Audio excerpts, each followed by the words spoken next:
What the hell are we supposed to use, man? Harsh language?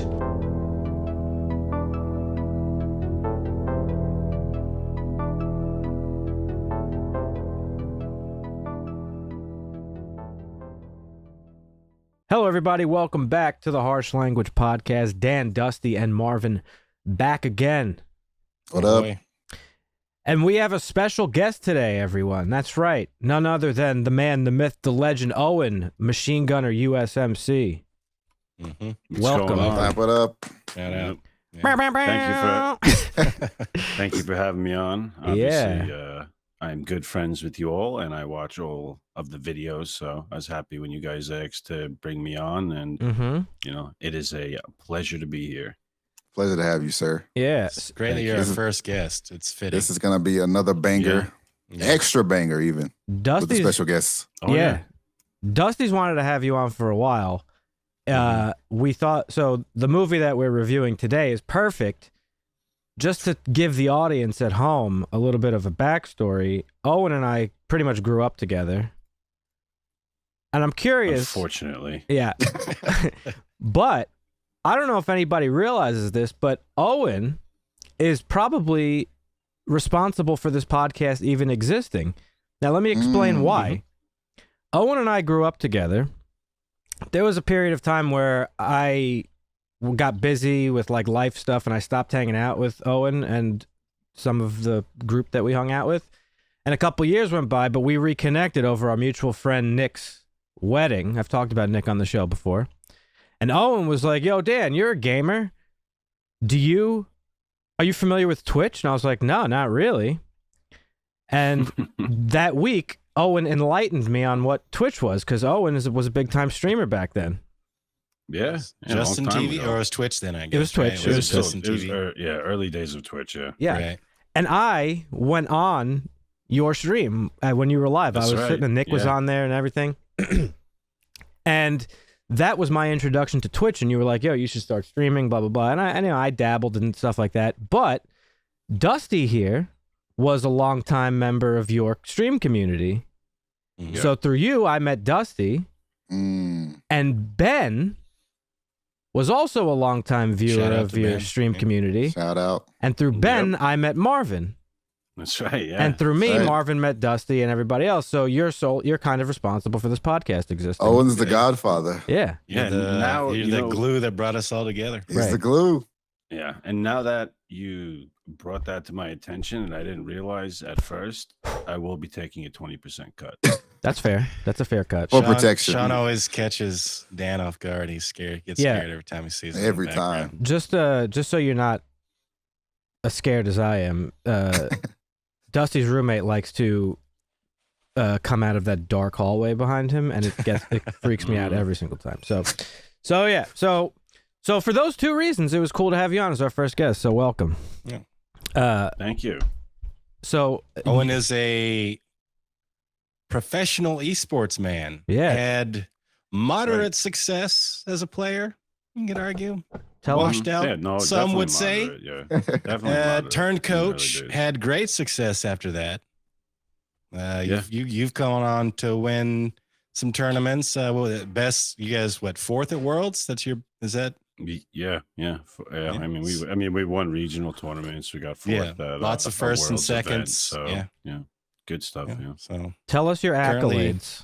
yeah, Well, obviously, as you said, I started off as a streamer on Twitch. Basically, I got out of the Marine Corps. A buddy of mine was like, "Yo, you should try playing this game called League of Legends." And I was Ooh. like, "Yeah, no, it was shambles." I was like, all Ruined right. your life. Absolutely. No, I mean, it kept me kind of where I am now. Like, so he basically said, "Hey, you should play some League of Legends." And at the time, I just had a laptop. I didn't have a gaming computer or anything. I got out of the Marine Corps. I was using the GI Bill, going to college. So I was playing a little bit on my laptop, but I didn't really enjoy the game too much. And then, once I started playing with him more and more, and some of his group of friends more and more, it's like, you know what? Maybe I'll get a PC. So Who was that, I real get quick? Sorry. Buddy Mackenzie of mine. Did I ever meet him? Yeah. I don't remember. No, I don't think he ever came up. He met Okay. obviously some of the other guys I was in with when Yeah, they yeah. came up, or when I got back from Iraq and stuff. He met all those guys, but Yep. so yeah, I ended up getting like really cheap pre-built PC, nothing special, and then some of my other friends were like, "Yo, I want to watch you play the game. You should try Twitch TV." And even at the time, I didn't really know because it wasn't big. I think it like just had switched from Justin. Right. It was out for maybe a year. So I started streaming on Twitch solely for the purpose of my friends watching, just like us playing and us having like stuff recorded, conversations recorded. Because back then, like, it wasn't big podcasts you were doing together, or anything professional stuff like this. So, Right. Well, so you were the best Warwick player in the world back then, weren't you?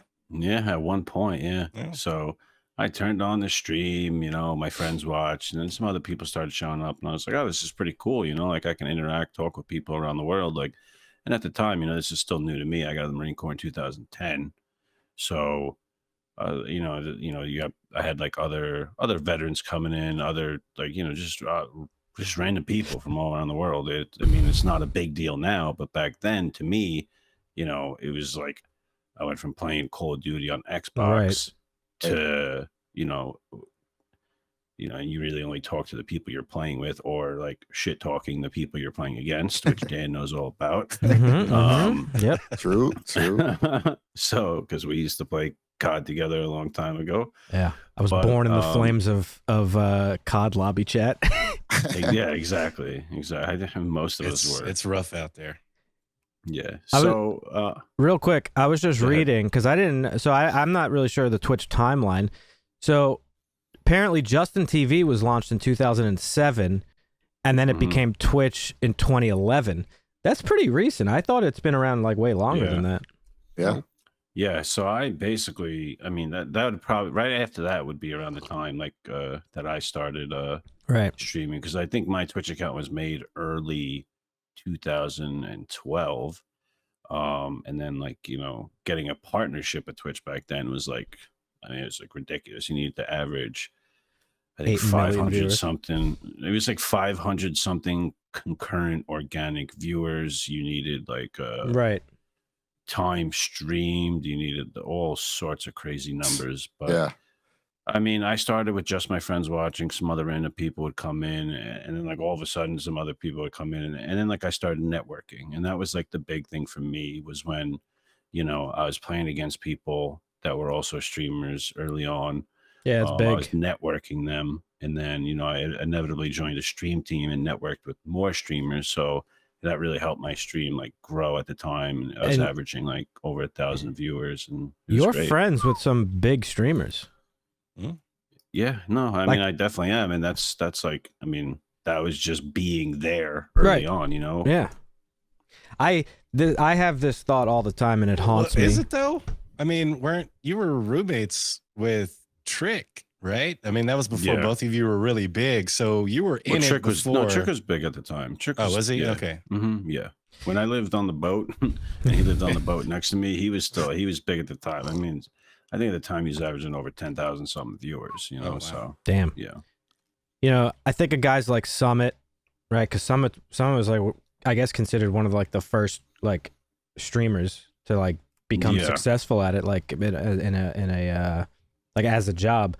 It like haunts me because you obviously remember all the fucking fun like gaming nights in the garage and shit. Oh yeah, I couldn't imagine. Could you imagine if we were just making content back then and it'd be unbelievable. And you have like just from being part of it in one of the in the beginning. And I remember like my friends Elias and the Georges and like that group of friends, we used to fucking sit around and like talk about YouTube, and it was before YouTube even blew up, and we were just like, oh man, we should make fucking videos and stuff, and we just like never actually did it.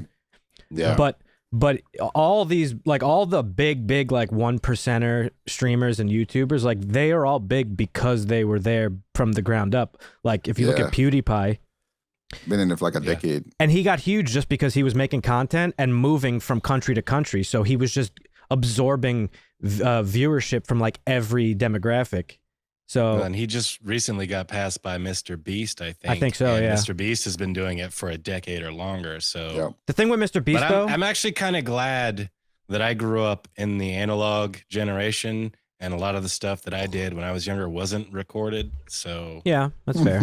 I think Yeah. just some embarrassing stuff. I'm glad. I mean, capturing it for content, it can take some of the magic away from it, like especially the moment that you're just having as friends. Yeah, so that's true. like you could have possibly got like a nice lucrative start from it, but it could also take away some of the magic, I think. No, that's fair. And the thing about Mr. Beast too is that like I've just from listening to him, like he's kind of a genius, like in a business sense. Like he's one of the few people that like content creators that I've ever heard like actually think about it in a business sense. I know a lot of creators do because if you're doing it for a living, like you have to maintain success. But he spent like fucking thousands of hours like analyzing his videos and like his content and his like he's just a very smart dude.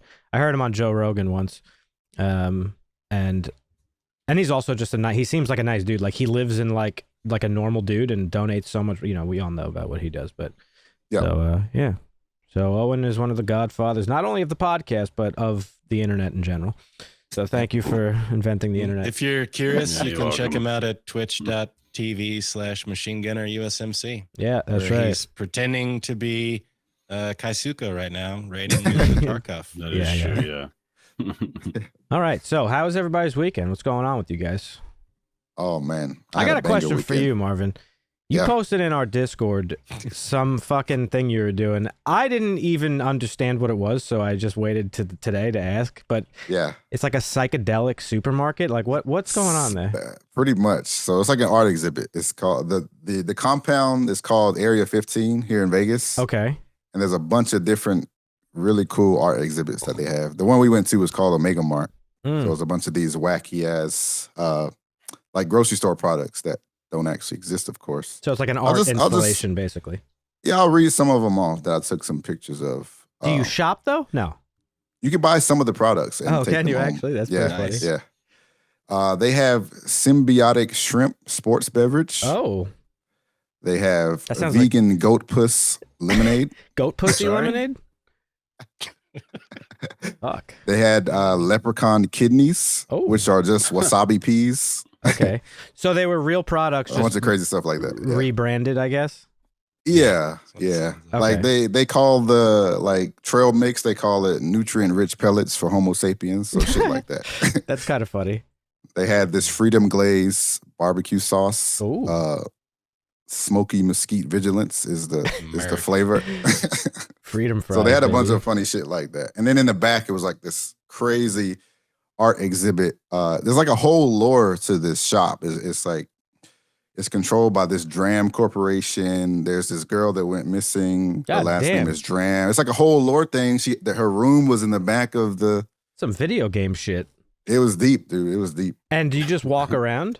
You just walk around and it's big. It's like it's the size of a grocery store, but then there's the back part too, which is like even bigger. There's a thing like that here in New York. And I didn't realize how famous it was. My friend Tori kind of like shit on me about it because I said to her, I was like, oh, there's this thing in New York. I can't remember the name of it. And I described it and she's like, oh yeah, it's called Sleep No More. Yeah, everybody knows about it. Everybody knows about it. Well, it's supposedly it's pretty popular among like the acting community because what it is it's like this old like defunct hotel and this art installation bought it out. And essentially you go and this I've never been, but from what I understand, if you go with a group, they purposely separate you from your group. Ooh. And you basically just walk around the hotel and you go into different rooms, and in each room there's like something different happening, and it's actors like doing essentially small little isolated plays essentially. That's cool. Yeah, and it's like about the experience and stuff like that. So it sounds something similar. Yeah, because there's workers walking around. There was somebody that called the phone. And I answered it. And I was like, hello? And they're like, did I call you? I'm like, yes, you called me. They're like, what day is it? I'm like, it's Saturday. Oh, shit. And they're like, okay. And they just hang up. I'm like, what the fuck just happened? What? So they really want you to get into it, right? Like the weird. It's like a whole experience. Yeah. That sounds fun. It's really cool. Yeah. How about you, Dusty? What'd you get up to this weekend? I didn't do a whole lot this weekend. Just kind of hung out, watched a couple shows, movies. Football was today, so. Oh, did the Birds win? The Birds did win. Go Birds. They Yeah, did. they The did. Cats lost and the Birds won. So. Okay. What'd you watch? I started the show. I told you guys, Poker Face. You did, yeah. Which I didn't know existed. I only watched the first episode. Yeah, I didn't know it existed either. I actually didn't know it existed. I watched a movie called Poker Face as well. Same, right. Completely different story, different actors. The movie's pretty good. The show is totally different. The show's pretty good too, but I didn't watch anymore because I told my roommate about it and he sounded interested. So I said, I'll wait until you see the first episode and we'll watch it together because we do that sometimes. But is this a week to week thing? Yeah. Poker Face it's on Peacock. It's about this girl. What's her name? Leon.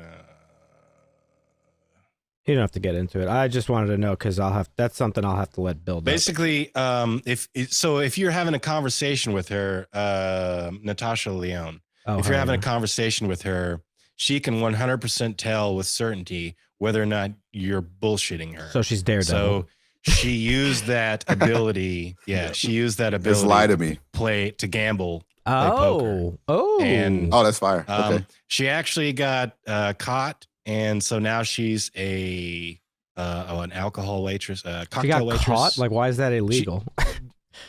Well, the guy that owned the casino figured out what she was doing and said, and basically blackballed her from every casino in the U.S. Okay. And said, you can work for me as a cocktail waitress. And that happened. And then some shit happens. And this is where you pick up of her on her adventure. So it's actually a pretty fascinating story. A lot of people in it, like I said, Benjamin Bratt, Adrian Brody, Ron Perlman, Nick Nolte, Tim Blake Nelson, Joseph Gordon-Levitt. There's a lot of people in this show, so it looks like it's going to be really good. I would suggest checking it out. Yeah, I would check that out, but I got to let it build up. Sounds good. I can't be watching week to week. It reminds me a little bit of Sneaky Pete, but in a different way. Yeah. I think. Well, there's already 4 episodes out, so you don't have a whole lot to wait. Probably another 6-8 weeks. Man, I Peacock, huh? So many stations or whatever. Peacock's coming up. Streaming. Peacock's coming up. It's like getting worse. It's like we might as well just have the old satellite. Don't forget networks. This previous Halloween trilogy that just came, the recent one I meant to say, was all Peacock exclusive. That's so right. Simultaneous release. So they're getting involved. What about you? Amazon's pushing one out now too. Like was it Trivia or something like that? Like, oh yeah, I don't know the name of it. I think it's like, I'm pretty sure it's like Trivia or something. But like, they already have Amazon Prime Video, but for some reason, some shows have commercials, and they're basically just like strictly promoting that. And they also, I think on Twitch now, they're showing trivia ads as well, which I'm pretty sure is the name of it. And they're also doing exclusive shows, but I mean, I don't know anything about it, but Amazon has something called Freevee. Yeah. That's what it is, not Trivia, Freevee. Freevee, which is, you basically, and I don't think you need Amazon Prime at all to use it. I think it's just something that they added to their platform, which is like, there's a lot of like, I think, is it Pluto TV? There's some places where you can still watch live TV. They don't show everything live, but they show a lot of stuff, but a lot of it's ad stuff. And then there's like DLC digital stuff you could stream for free as long as it was the ads. But Marvin, Netflix is actually thinking about offering a free version of Netflix full of ads. So, wow. Yeah. Imagine having. There's going to be a lot of fucking ads. And Netflix just recently said that they're no longer supporting shared accounts, so you can't like give your cracking fucking down on password sharing. Yeah, and I don't know how that works, if it's based off of IP or just devices. Because if you go to your Netflix account, it shows you like the devices that you're logged into. But yeah, ads is the way of the future, everybody. That's like where it's going. Yeah. I actually saw a pretty funny YouTube short the other day of this guy talking about his Netflix account and how some guy from Omar in Africa hacked his password and has been using his Netflix account for years, but actually created his own profile. So the guy didn't do anything. And he's like, Omar gave me like selections I never even would have watched. So thank you to Omar. Shout out Omar. My buddy Ed. Shout out to Ed. He So- he had like some Indian guy hack his account, and he was just getting his algorithm was just like all Bollywood movies and shit. It I was actually mean, pretty if you're funny. gonna do it, create your own account so you're not Yeah, ruining the have- main Yeah. account. You Be- know, be a little yeah, respectful. yeah. Maybe they'll let you slide on it. right, Right. I ain't letting anyone slide on my Netflix. Costs too much nowadays. yeah. Owen, what have you been watching these days? Yeah, just so you guys know, audience, Owen. I we give go. him shit because I say he has no standards. This guy is like a Yep. TV show vacuum. He'll watch anything. Anything, yeah. Yeah, Hey, so- if someone is going to take their time and they're going to make the show, I am not going to go on ratings Yeah. and be like, you know what? It's not worth my time. Listen, I That's it. hear you. I understand. It's not a as that. 6.0 on IMDb. Not giving it a Yeah, shot. look, That's Dan, so- ladies and gentlemen. Look, That is like I Dan. said, if someone's taking their time, if actors, actresses they're taking their time, they're doing it. Mhm. I'm gonna watch, and you know what? If I don't like it, Yeah. it was in my free time anyway. That's fair. True. It is what That's it fair. is. That's And honorable. I try to tell you that all. Yeah, it's honorable to you now on the podcast, but typically it's not honorable, Yeah. and you're busting my That's balls true. about it. That's true. And, you know, Yeah, I when mean, we're not on the air. yeah, I mean, I'll do it again later. Don't you worry. I know. Believe me, I know. No, I just like busting your balls. But so, what have you been That's fair. watching lately? Okay, so well, Marvin, I think either on one of the podcasts or at some point had brought up The Handmaid's Tale. Ooh, Oh, yeah. that's a good one. So when he had brought that up and I heard of it, I looked it up, and at the time I was with Taryn in Canada. I was like, hey, Marvin was talking about this show. You want to watch it? She read it. The description. She's like, yeah, let's watch it. I mean, we ended up like binging the whole thing. And Is that good, huh? I don't know, probably It's a good. week. Yeah. I mean, I'm going to be completely honest and blatant. It is a very messed up show. It is. The morals and everything is just, it's not family friendly. And it's really like, you really just have to understand that, like, Yeah, what you watching? it's a show. Yeah. You really have to understand what you're watching. But I mean, early on into the show, you really get an idea of whether or not you're going to continue to watch it. So for instance, I told my mother about it. I mean, I think my mom made it 2 episodes in. She's like, I can't watch this shit. So, It's that bad, huh? It can be rough. Like, triggering, like, for yeah, sure. exactly. It really can be. So I'm not going to get into it. But you know what? I mean, if I was watching it on my own, I probably would have stopped watching it. But Taryn really, really enjoyed the show. Mm-hmm. So we kept watching, and I'm not mad that we did. There's a storyline, there's a good plot. Like, it really keeps you at the edge of your seat a lot on like I don't want to obviously spoil, but it keeps you at the edge of the seat on whether or not, like, something that you've been anticipating to happen is going to happen. Keep you And guessing. yeah, it really keeps you guessing. So like that kept me interested, and obviously the fact that my fiance just really, really loved the show, and it happened to be filmed like 30 minutes away from her too. Oh wow. Yeah, so you could actually, next time I go up, we're actually gonna go. They have like a whole walkthrough. I mean, Marvin would know like a walk that they do. It's like there's like a river and stuff. So that's actually really close to her. And they have like an actual trail and like kind of like a movie or TV thing that you could actually go and like experience, I guess. Oh, So that's we're gonna sick. do that. Yeah, we're gonna do that when it's not, That's cool. negative 20 in Canada. Right. So yeah. I've When heard. you have a significant other, sometimes you got to compromise on what you would or wouldn't watch, and sometimes it's surprisingly pleasant. Sometimes you're like, "Why did I do this?" But I- Yeah. I mean, it's a good show. It was a good show. I've heard nothing but good things about it. But Marvin, didn't you say you thought it was like slipping a little bit in the most recent season? I think, like I said, when it gets to that 5-season mark, Mm-hmm. it's like when shit starts to get crazy and they run out of And the zombies show up. plot. Yeah. we've said The it a zombies and million aliens times. start popping up and it's like, okay, well, this is getting Yeah. crazy. Season 5 to 7 is when shows really start to go off the rails. Yeah. But Go ahead. I'm not finished. sir. Okay, go ahead. Go ahead. What I've also been watching, and I'm sure you'll probably knock me for it because I just, I know Listen, you. what is, I got coming, I can't knock anybody, but you go ahead. Okay. I've been watching Fringe. Oh, that show is Uh, great. Yeah, I've watched it in the past, a very, very, very long time ago. Oh, I but remember this just wanted show. to Yeah, I just wanted to revisit it just because I watched it so long ago, and I remember myself kind of enjoying it. Oh, you love And that it's kinda paranormal shit too.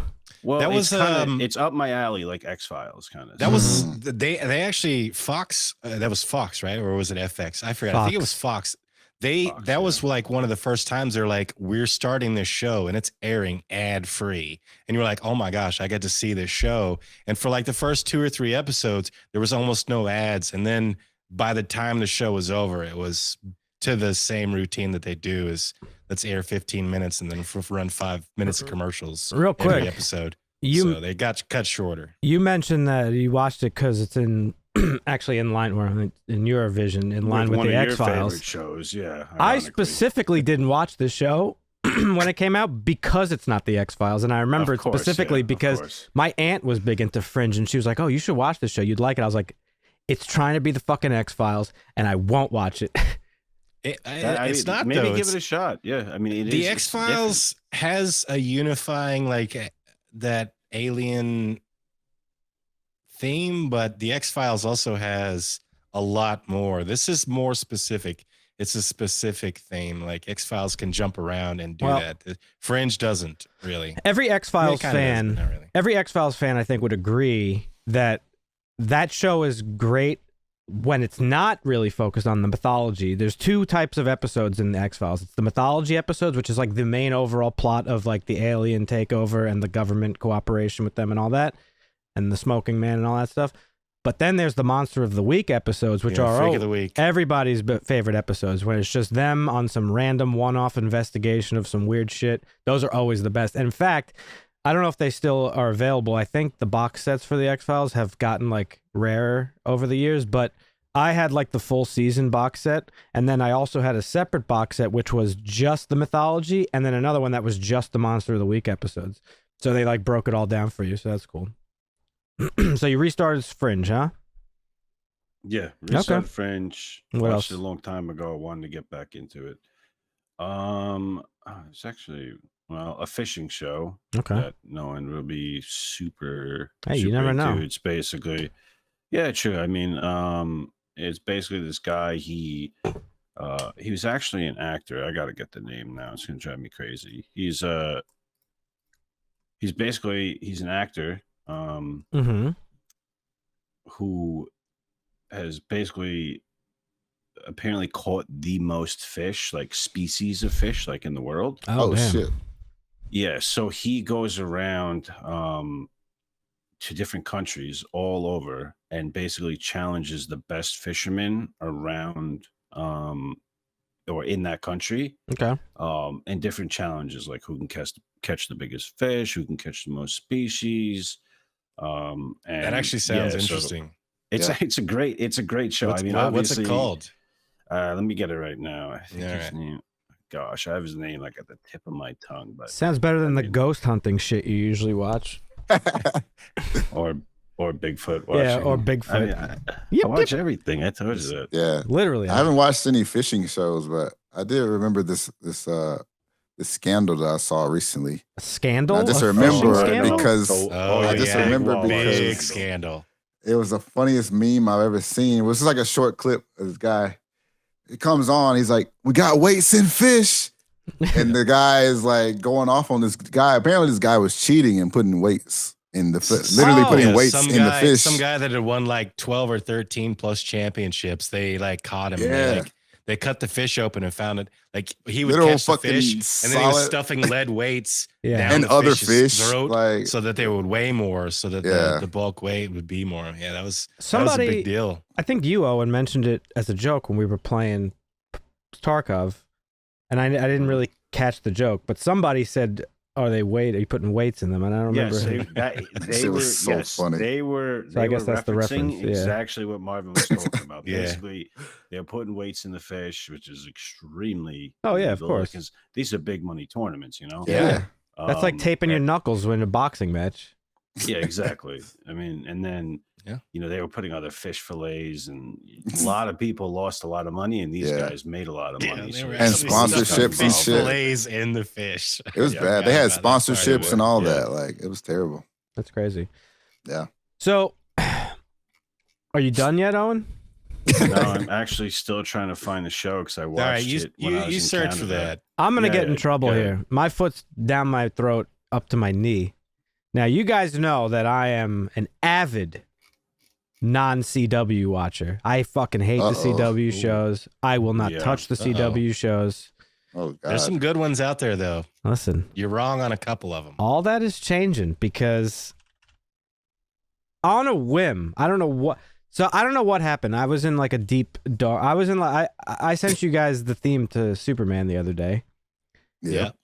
because the previous episode, last week's episode, Dusty asked me if I ever listened to music scores, and I said yes. Sometimes I listen to the Superman theme, and I happened to be, so I just sent it to you guys. Well, that took me down like the deepest, darkest like Superman hole I've ever been down.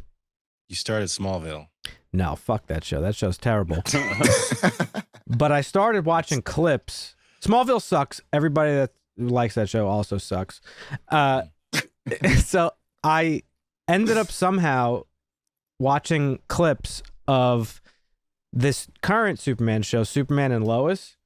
Oh, right. And I'm watching the clips and I'm like, this show looks fucking good.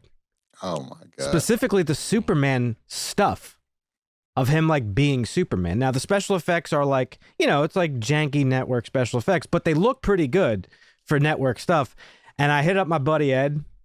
Shout out to Ed. Shout out. I'm like, dude, have you watched? Because he likes the CW stuff, and I was like, dude, have you watched this Superman and Lois show? Because I'm watching clips here, and I'm like, I ain't gonna lie, it looks kind of good. He's like, yeah, it's a pretty good show. He's like, it's a good show. It's not great, but it's pretty good. It's better than like most of the modern Superman content.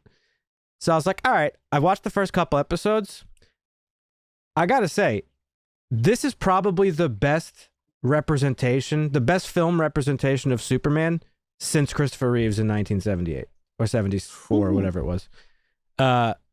Bold claim. Everybody out What does there. Ed think about Smallville? He didn't. I don't think he loved it, but he liked it. I don't know his full opinion on it, but I know somebody that is like a diehard Smallville fan, listens to their podcast and everything. I don't like the idea of everybody like growing up together. That's why I never watched Gotham or all that stuff. Right. I just think it's like a cheesy thing. But Mhm. from what I saw with this Superman and Lois show, have you watched it, Dusty? No, I have not watched Superman and Lois. Dude, check it out. I'm telling you, it's like, this is how you make a modern Superman story. Because one of the things that we've talked about this before, one of the speed bumps you run into when creating and crafting a Superman story is like the criticism is like, oh, he's indestructible, he's unbeatable, he has no like enemies that could take him down. Like, where's the conflict in that story? And then you run into issues with what Zack Snyder did, where Zack Snyder tries to like make this deconstruction of the Superman character. Well, the conflict is always supposed to be internal. But Yes, and that's what this show does perfectly. Now, okay. It's a little cheesy. It's about Superman and Lois. They're married and they have twins. But it's a very human story, which is what you want Superman to go through, because he is indestructible. But it's always that conflict about, like, Jonathan Kent. Jonathan Kent's sole purpose of existence is to give Clark his morality and to die. That's it. To prove, to show that there are some things Superman can't Shout do. out, John. And this show does that very thing. When somebody has no real threats, what are the conflicts going to be? And it's familial. It's like how to balance the life of a fucking guy who has to fucking zip across the fucking planet to fucking save people and do his duty as Superman and also do his duty as a father. And it's actually really fucking good. So I'm going to probably watch that. It's like 3 seasons, I think. I'm sorry, it's 2 seasons. It's 2 seasons. The season 3 premiere is in March. So I'm going to try to catch up before that comes out. But I'm pleasantly surprised. So I don't know. Maybe I'm going to be a CW fan. Foot's in my mouth. Again, Will you they've be made more some of a good Netf- shows. Yeah, they have. I will, for one, I'm going to say they have. But now, Have what? every time they've made good shows, Oh, but every single time I recommend this guy a TV show, oh my gosh, network. it's just If it's on network television, he will say no immediately. It's unbelievable. Bring it on. Come on. I will watch a show and I'll be like, this is fantastic. And I was like, Yep. you know what? Dan's into shows. He's into movies. You know what? Let me have him check it out. Watch a couple episodes. This guy won't even watch the freaking intro to the show because it's on some network TV. I'm like, true. are you shitting me right now? Like, You're being dishonest a little bit because no. the show you recommended that show. What's that? The fucking with fucking Jack Bauer guy. Designated Survivor? Yeah, I watched one episode. Hated it. Terrible. Amazing show. You got to give it more than one episode for one. Like that is to me, I thought it was a fantastic show. But there's other shows I recommend. You're like, nope, not watching network TV. Blah blah blah. Listen, I've explained this before. He's not wrong. I know he's not wrong, but I'm going to explain. Let me try to explain it. We just said 5 minutes ago how many fucking services and shit there are fucking pumping out content. There's a lot of shit to watch. Yeah. There's no time. I gotta have fucking strict standards if I'm gonna devote my time to a fucking 3-season show or more. That's fair. It was 3 seasons. I also figured out the fishing show, by the way. What is it? What's it called? So it's called Extreme Fishing with Robson Green. Now, Robson Green apparently is an English actor. Okay. That was, I mean, I went to his thing. Like, obviously, I wasn't too familiar with him, but I mean, he's been in a ton of shows and movies and stuff. You know, I'm sure he's not some big famous actor. However, he is a fantastic fisherman and he's a very good entertainer. So the show actually was I mean, I enjoyed it just because if I'm not sitting at my computer desk, I'm fishing. And you guys all know that. I do fishing streams. I do live broadcasts of fishing. Like, that's right. My life revolves around video games and fishing. It's fair. And let's just be honest. Yeah. I Sometimes a combination of both. Nothing wrong with that. Yeah. No, I sit at my desk for 8 hours. Yeah, you got a hobby inside and a hobby outside. That's great. Exactly. Yeah, no, exactly. I sit at my desk for 8 hours, coaching, doing this, you know, playing games with you guys, and then I go out for 8 hours in the middle of the night and I fish, and that's just so shows like this. I thought it was cool. I thought it was cool he was an actor, and I thought it was cool that he was as good of an angler as he is. That's cool. Yeah. I have breaking news. Live while recording. I just got word from Ed that episode 3 of The Last of Us gets a 5 from him. Oh. Ooh, he's been 10 out of 10 on the first 2. That's not good. Not that's good. That's a 50% folks. decrease. Oh, that's not good, folks. None of us have watched it yet, so the first 2 episodes were bangers. Yeah, Sean said he was going to go watch it. I was like, I'm going to have to watch it later because we'll see. You said it got a 5? Yeah, Ed gives it it's not out of 5. No, it's out of 10. That's out of 10. Yeah, 5 out of 10. Really? I thought it was about to be a banger after the first 2. I don't know what he's referring to. He's saving the spoilers, but we got to watch it later to see. Opinions vary. We're going to have to watch it and see. Oh, yeah.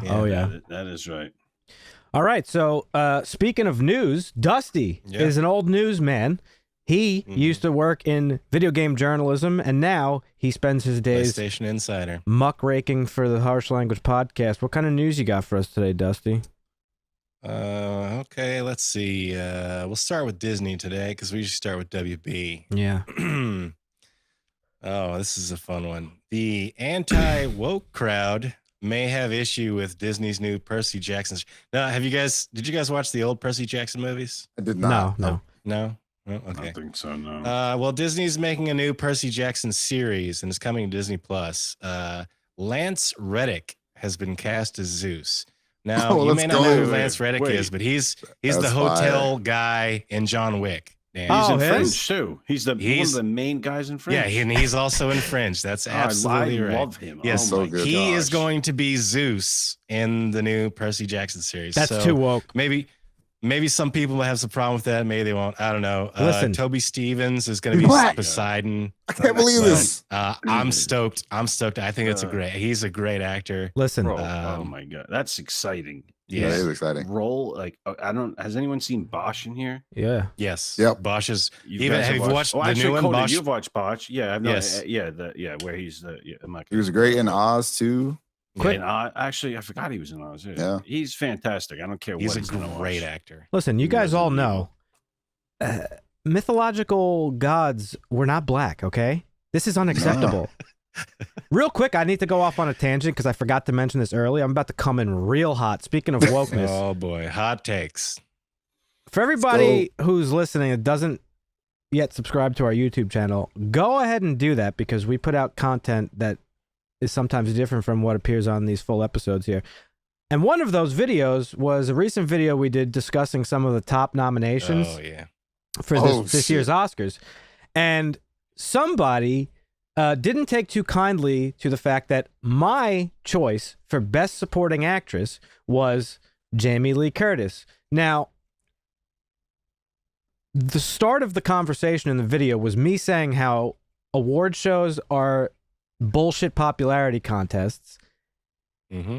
And my transition was, that being said, I got to go with my girl, Jamie Lee Curtis. It was an ironic joke. Okay. I still think she's still my pick, but the fact that it was just a little bit of an ironic joke that this person didn't pick up on. Anyway, after a little bit of a back and forth, this person decided to say that I'm racist, and the reason that I didn't pick any of the other actors is because they're people of color. Yep. And that just like the awards themselves, I was You're being a piece of shit, Dan. Yeah, I was being a what is it? What he call it? White something. Sounds about white, I think. Sounds about white. I remember that. Yeah, but he called it something white. I couldn't remember what it was. But anyway, he was essentially saying, you're racist, you're picking her because she's white. And I was like, that's the most ridiculous thing I've ever heard. And then he went on after a bit of a back and forth to try to walk back what he was saying and ended up deleting his comment altogether, which I thought was funny, and I won the argument. Thank you very much. That was gone from history. Anybody that knows me, I'm the most fucking left-leaning person anybody on this screen knows, and anybody else that anybody knows, okay? I'm the most progressive person here, yes. I am the least racist person on this planet. Not that that needs to be said, but... well... But being left-leaning doesn't make you non-racist. I know that. But I There's just thought that was monks ridiculous. that would probably want to have a word with you on that one. That's true. But speaking of racism and wokeness, now I feel like I was attacked by the anti-woke mob, so I got to try to get a guest spot on like Joe Rogan and talk about it or something. Here's my experience with the anti-woke mob. They haven't tried to the woke cancel mob, you rather. yet, The so woke mob. all right, I think. Yeah. I am a victim of the woke mob, ladies and gentlemen. I'm here to tell you. It's bad when they attack their own. Oh, yeah. Attacking their own. They got me. All right, so what else you got? I got to step away for 1 second. All right. Chloe Bennett has all but confirmed that she will likely be in the Secret Wars as Daisy Johnson. Now, you guys didn't watch. Did you watch Agents of S.H.I.E.L.D.? No. Owen? I know Marvin did. You watched some of it? Okay. Yeah.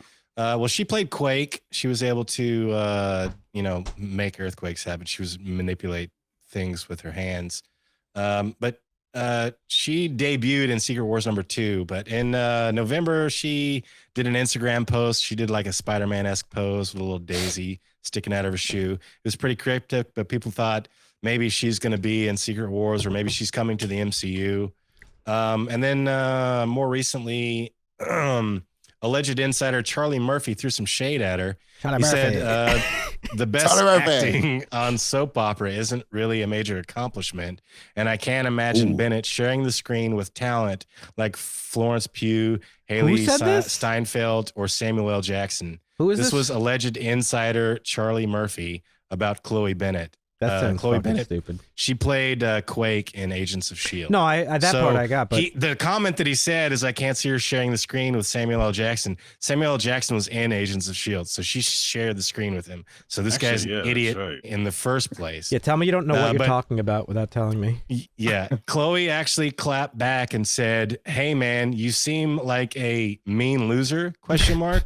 Also, I have a strong feeling your tweets aren't going to age well." What a great response. She's basically confirming that she's coming back as Quake in Secret Wars, where she debuted in the comics. And obviously, just like Daredevil, it's not going to be because those shows were not canon, quote unquote. Listen, but it doesn't matter. And it also turns like she's going to be a mutant because she's actually an Inhuman in the comics. Canon. But MCU doesn't want to do that because that's just too convoluted. So it's mutants, and that's it. Wait, what? Oh, did you just say? So they're not doing Inhumans? Oh, they're probably not going to do the Inhumans. Having mutants and Inhumans together in the MCU is too convoluted. Because technically, Ms. Marvel is a Inhuman, but in the show, they made her a mutant. Right. Inhumans basically are mutants. It's the same thing. Right. But no. Okay. But Yeah, I mean, none of this shit. Canon doesn't matter at this point. Literally everyone who's ever played a Marvel hero is going to be in Secret Wars, I guarantee it. If they're alive, if they're walking and they could fucking breathe, they will be in this movie. Because, A, that's what happens in the comic book Secret Wars. B, it's going to be super... Is RDJ going to be in it then, do you think? Yes, 100%. B, we already saw how much fucking hype was surrounding the fact... God, the Spider-Man movie again. I can't fucking spoil. I already spoiled it for Marvin.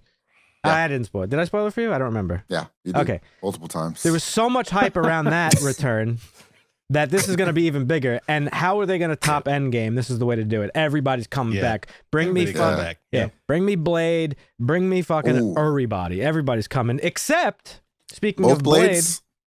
who's the other? You getting Blade? both blades? The new blade. Wesley Mahershala Snipes. and what? Yeah, maybe. But speaking of Blade, who we're not getting, apparently is Steven Dorff, because that dude is fucking butthurt. Yeah. Well, he's been known to throw shade, and that was next on the list. Yeah. He took some shots at the new Blade, which, I mean, he was with Mahershala in True Detective. So, Yes, right? that's true. He was. Yeah, Mahershala. So- Wait, no, was he in True Detective? Oh, you're Yes, talking he about was. the... I just looked up. I forgot he was... I didn't know his name. I know the guy So now yeah, that I see his Steven face. Dorff, he played Deacon Frost in the original Blade. He was like the main vampire guy looking for the thing. But he did an interview with the Daily Beast. Basically, he said some things along the line. He said, not all comic book movies are bad. He praised Norrington. He said there's not another Norrington, I don't even know which what that is is. funny because the last movie Norrington did, I think, was League of Extraordinary Gentlemen. Oh, okay. And the I love behind that the movie. scenes of that was almost so bad that Sean Connery cites it as one of the reasons he retired from acting. The movie's terrible. So that was a shit show. I love that movie. by the But he way. also praised Nolan's Batman. He said he would love to do comic book shows like that. But then he goes on to say, all this other garbage is just embarrassing. You know what I mean? As he laughs, I mean, God bless them. They're making a bunch of money, but their movies suck. Laugh some more.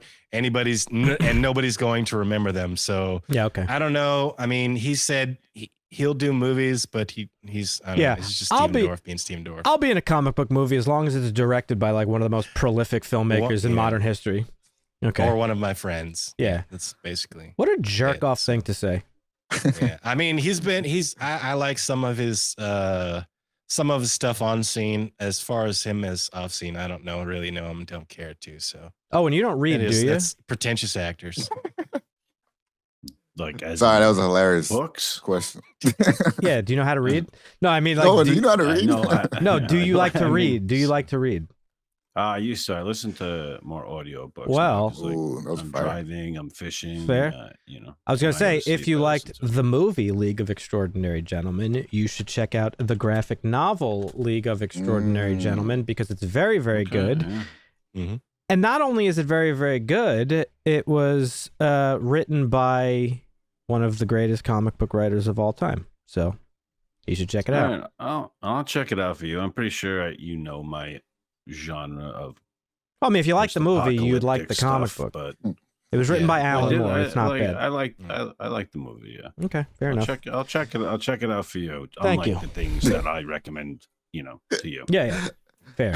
That's pretty much it for the Disney news. The last thing, which is pretty much irrelevant because it's alleged, Ryan Gosling is the latest actor rumored to have potential chance at landing a Fantastic Four role. Who knows? Who cares? It's just a rumor, but it's out there. So we're going to report on it. So on to WB, the other one. HBO has already ordered season 2 of The Last of Us. Yep. Nice. Apparently season go. or episode 3 is terrible, but it was good enough for them to We order. don't know that yet. Mid, Well, not terrible. yeah, As the it's mid, as the I'm kids sorry. say. It's You're right. mid. You're right. It was Might have mid. been mid. It was mid. It was not terrible. Sorry. So So- they've already renewed it for season 2. So we're gonna get the second game, which half the people love and half the people hate. It might be I don't one of the think it's most half and half. controversial games. I don't think You it's don't that. think so? Well, No. what would you put it at? I think a majority of You peop- think most of the haters never played it and they just hate it to hate it? I think I think a majority of people loved it, and I Mhm. think the haters, as is usually the case on the internet, is a very small vocal minority. And I think Makes sense. And I think within that minority of haters, most people didn't play it and were just jumping on the bandwagon based on mostly inaccurate information. Okay. Because if you remember that early leak, I won't say it because of Marvin, I don't know about what he knows about it, but that early leak, most of that stuff that people were basing their hatred off of wasn't even actually true. Right. All right. Is the second season gonna jump right into the second game though, or is it gonna? We don't know yet. The first season covers the first game, and they weren't sure if they're going to make a second season. They wanted to see how the first one did, but we're already on episode 3. Before it even came out, they announced season 2 as well. It only took 2 episodes for them to say we're going to run it to the second game. Based on the speed of these first few episodes in terms of the plot, seems like they'll get to the second game by the time this season's over. Yeah, for sure. All right. What else? I wonder if they're going to cast as Ellie in the time skip. Yeah, that's true. She's 18, I think, in the second game. Yeah, I would love it if they brought in fucking what the actual chick who played her. They could keep the cast considering. I mean, unless they start production immediately, they could. I mean, we're not going to see it until. Actually, no, I don't know. I mean, kids, they grew up. We'll see. You think there's a world in which they bring in Ashley Johnson? Maybe. I doubt it. I don't know. We'll see. Okay. DC just released the trailer for Shazam! Fury of the Gods, one of the few movies. Now, Dan told me about this movie. I never watched it because DCU was putting out such trash for a little while. Oh, you never watched Shazam? The Snyderverse. I didn't watch it for a long time. Oh, I didn't. And you know were that. like, Shazam is good. Shazam is good. I actually think I just watched it like last year for the first time, and it was amazing. I loved it. Like, it's a good movie. It's without question the best DCEU movie thus far. Yeah.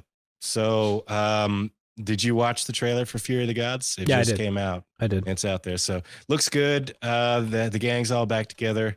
We'll see if he continues on in the DCEU with James Gunn. Probably, but who knows? Real quick, I was just looking it up back to The Last of Us, just temporarily. Bella Ramsey's 19 already, but she doesn't look like she looks like a child, which is clearly why she was cast. I don't know who they would get to play an older teenage Ellie. She's 19 years old. Yeah. I think they'll keep her. I guess they could, crazy. yeah. Yeah. Anyway, go ahead. Sorry. James Gunn. This motherfucker has 2 days to make good on his promise or claim of releasing the DC slate. Partial slate. He is taking shots at Twitterers. He's trending right now. Somebody collected. Yeah, that's because they collected some of his tweets. Like somebody's like, all right, January is almost over. Can you please tell us what the DC slate is? And he says, it's not even 2/3 over. And then someone was like, it's January 20th. And he said, it's still January, ! And then somebody's like, okay, are you still going to announce this month? And he said, yes. Well, he's got 2 days because today is Sunday, January 29th. It looks like, I wish he would have just said, hey guys, this is coming at the end of the month. Instead, he said it's coming this month, but he's got 2 days left to make good, but he's irritating fans because he's clapping back on them on Twitter and he's not actually making the announcements. So just tell us what you're going to fucking do already, James Gunn. Please. By slate, are you talking like a roadmap type of thing for the releases? The roadmap for like phase 1 of Marvel, they laid out the movies, what year they're going to come out. And they didn't really tell you who all was going to be in it, but they're like, these are the movies we're going to make. They do that for every phase. Remember we covered it a while every back? phase has the movies and basically what year they're going to come out, which is what we're waiting on from James Gunn and DCEU. But he didn't promise to do the full slate. He said, we're going to give you an idea of where we're headed. Phase. Yeah. I think phase 1 is what we're expecting. But I'm looking because James Gunn is trending right now on Twitter. And I looked into, apparently Zachary Levi is in his own little controversy because, somebody tweeted, I don't even know who this person is, but somebody tweeted, do you agree or not that Pfizer is a real danger to the world? And Zachary Levi tweeted, hardcore agree. And then in response to that, somebody posted the video of Joe Pesci getting whacked in Goodfellas with the tag Zachary Levi meeting with James Gunn and Peter Safran tomorrow morning, meaning like he's going to get fired because he's an anti-vax or whatever the fucking case is. So that's funny. I had a spirited vaccine debate with my roommate tonight. It was fun. Nice. Did you guys watch Space Jam? I'm sure. Hell, The new so one? I The new one? refuse. No, hell no. Not the new one, the old one. Oh yeah, Of course. Oh yeah. If you all right. haven't, then great movie, there's some right? problems. All right. Who Framed Roger Rabbit? Oh Absolutely. yes, yeah. sir. Okay, Yes, sir. so we enjoy the live action / anime Yeah. mashups. You mentioned We got another one coming. What? Go ahead. It was announced last year. Coyote versus Acme. It was announced last February.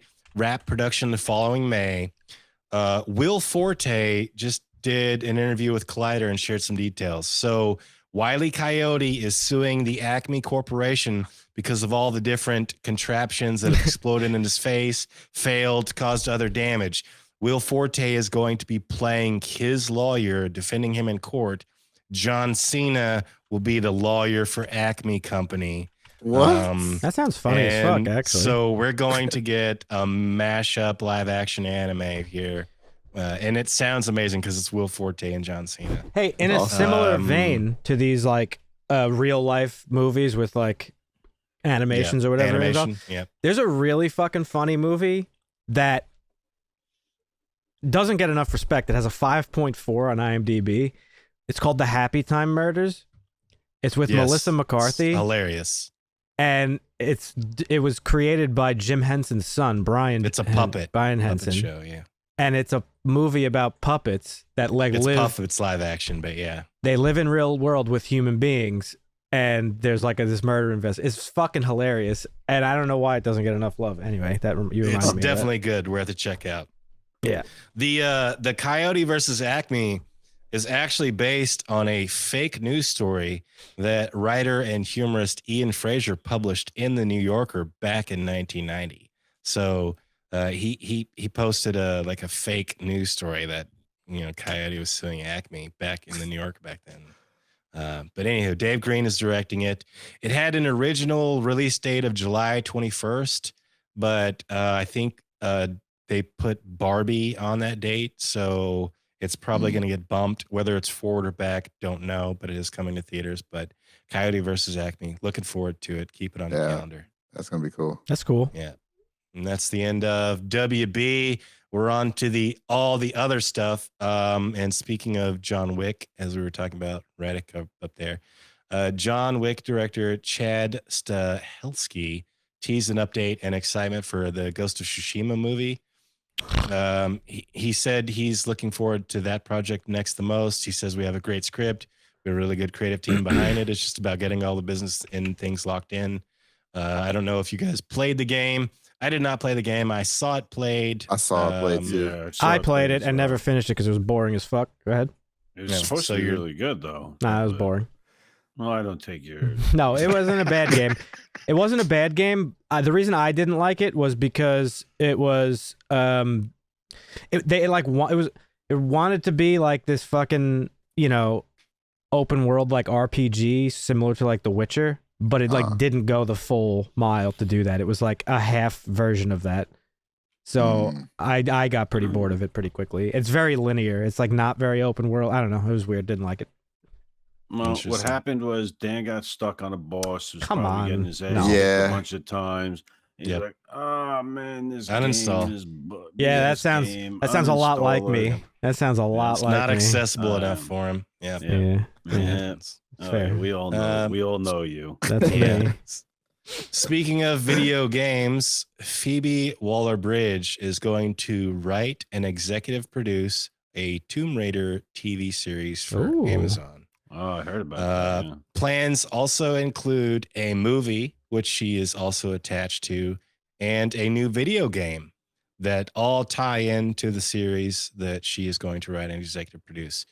Obviously, we had Angelina Jolie and Alicia Vikander in the last two.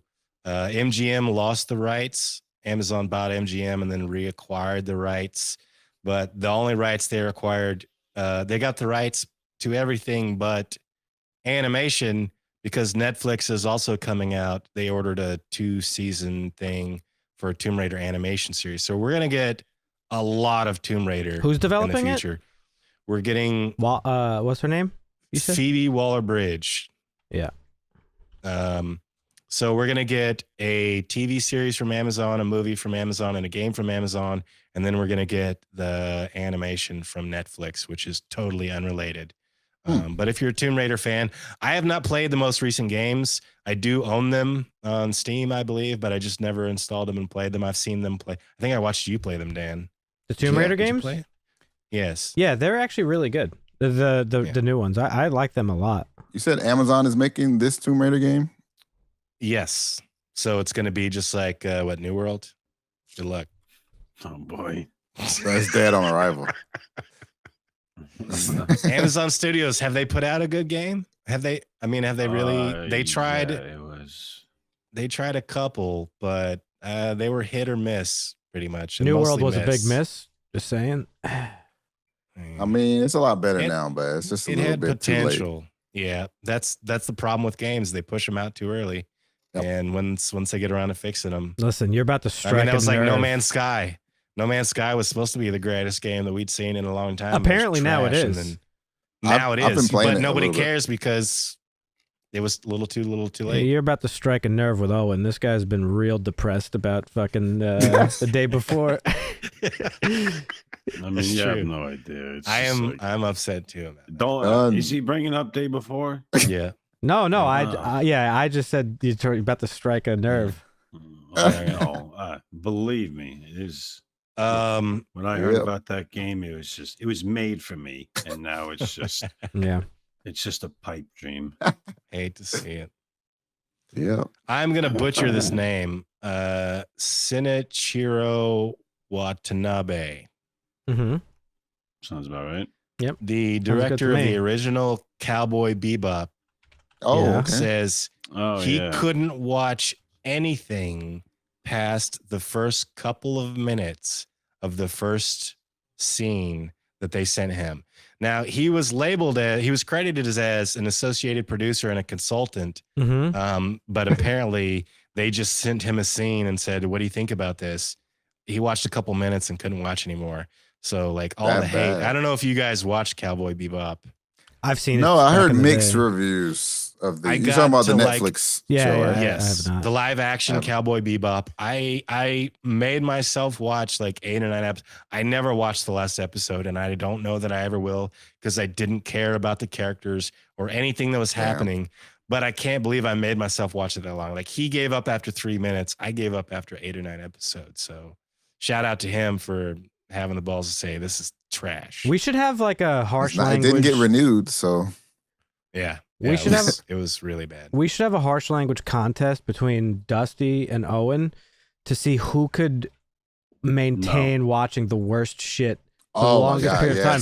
Because as much stuff as Owen watches that I give him shit for, Dusty's kind of the same way. He watches a lot of stuff. They thug it out. Me, I'm turning that shit off. Same, me too. Yeah. What did you think I was gonna say, Owen? What contest? You're like, nope. Oh, I thought I'm gonna be honest. I thought it was gonna be like some sort of anime contest. Oh no! No matter how much I try, I just can't get. I can't get. Me and who was it? Me and Rivington tried to get Owen to watch Code Geass. I don't like. I think we got through. I think we got through 1 episode, and he never watched another. No, episode. we watched like 2. I mean, I've watched like 2 episodes of so many anime.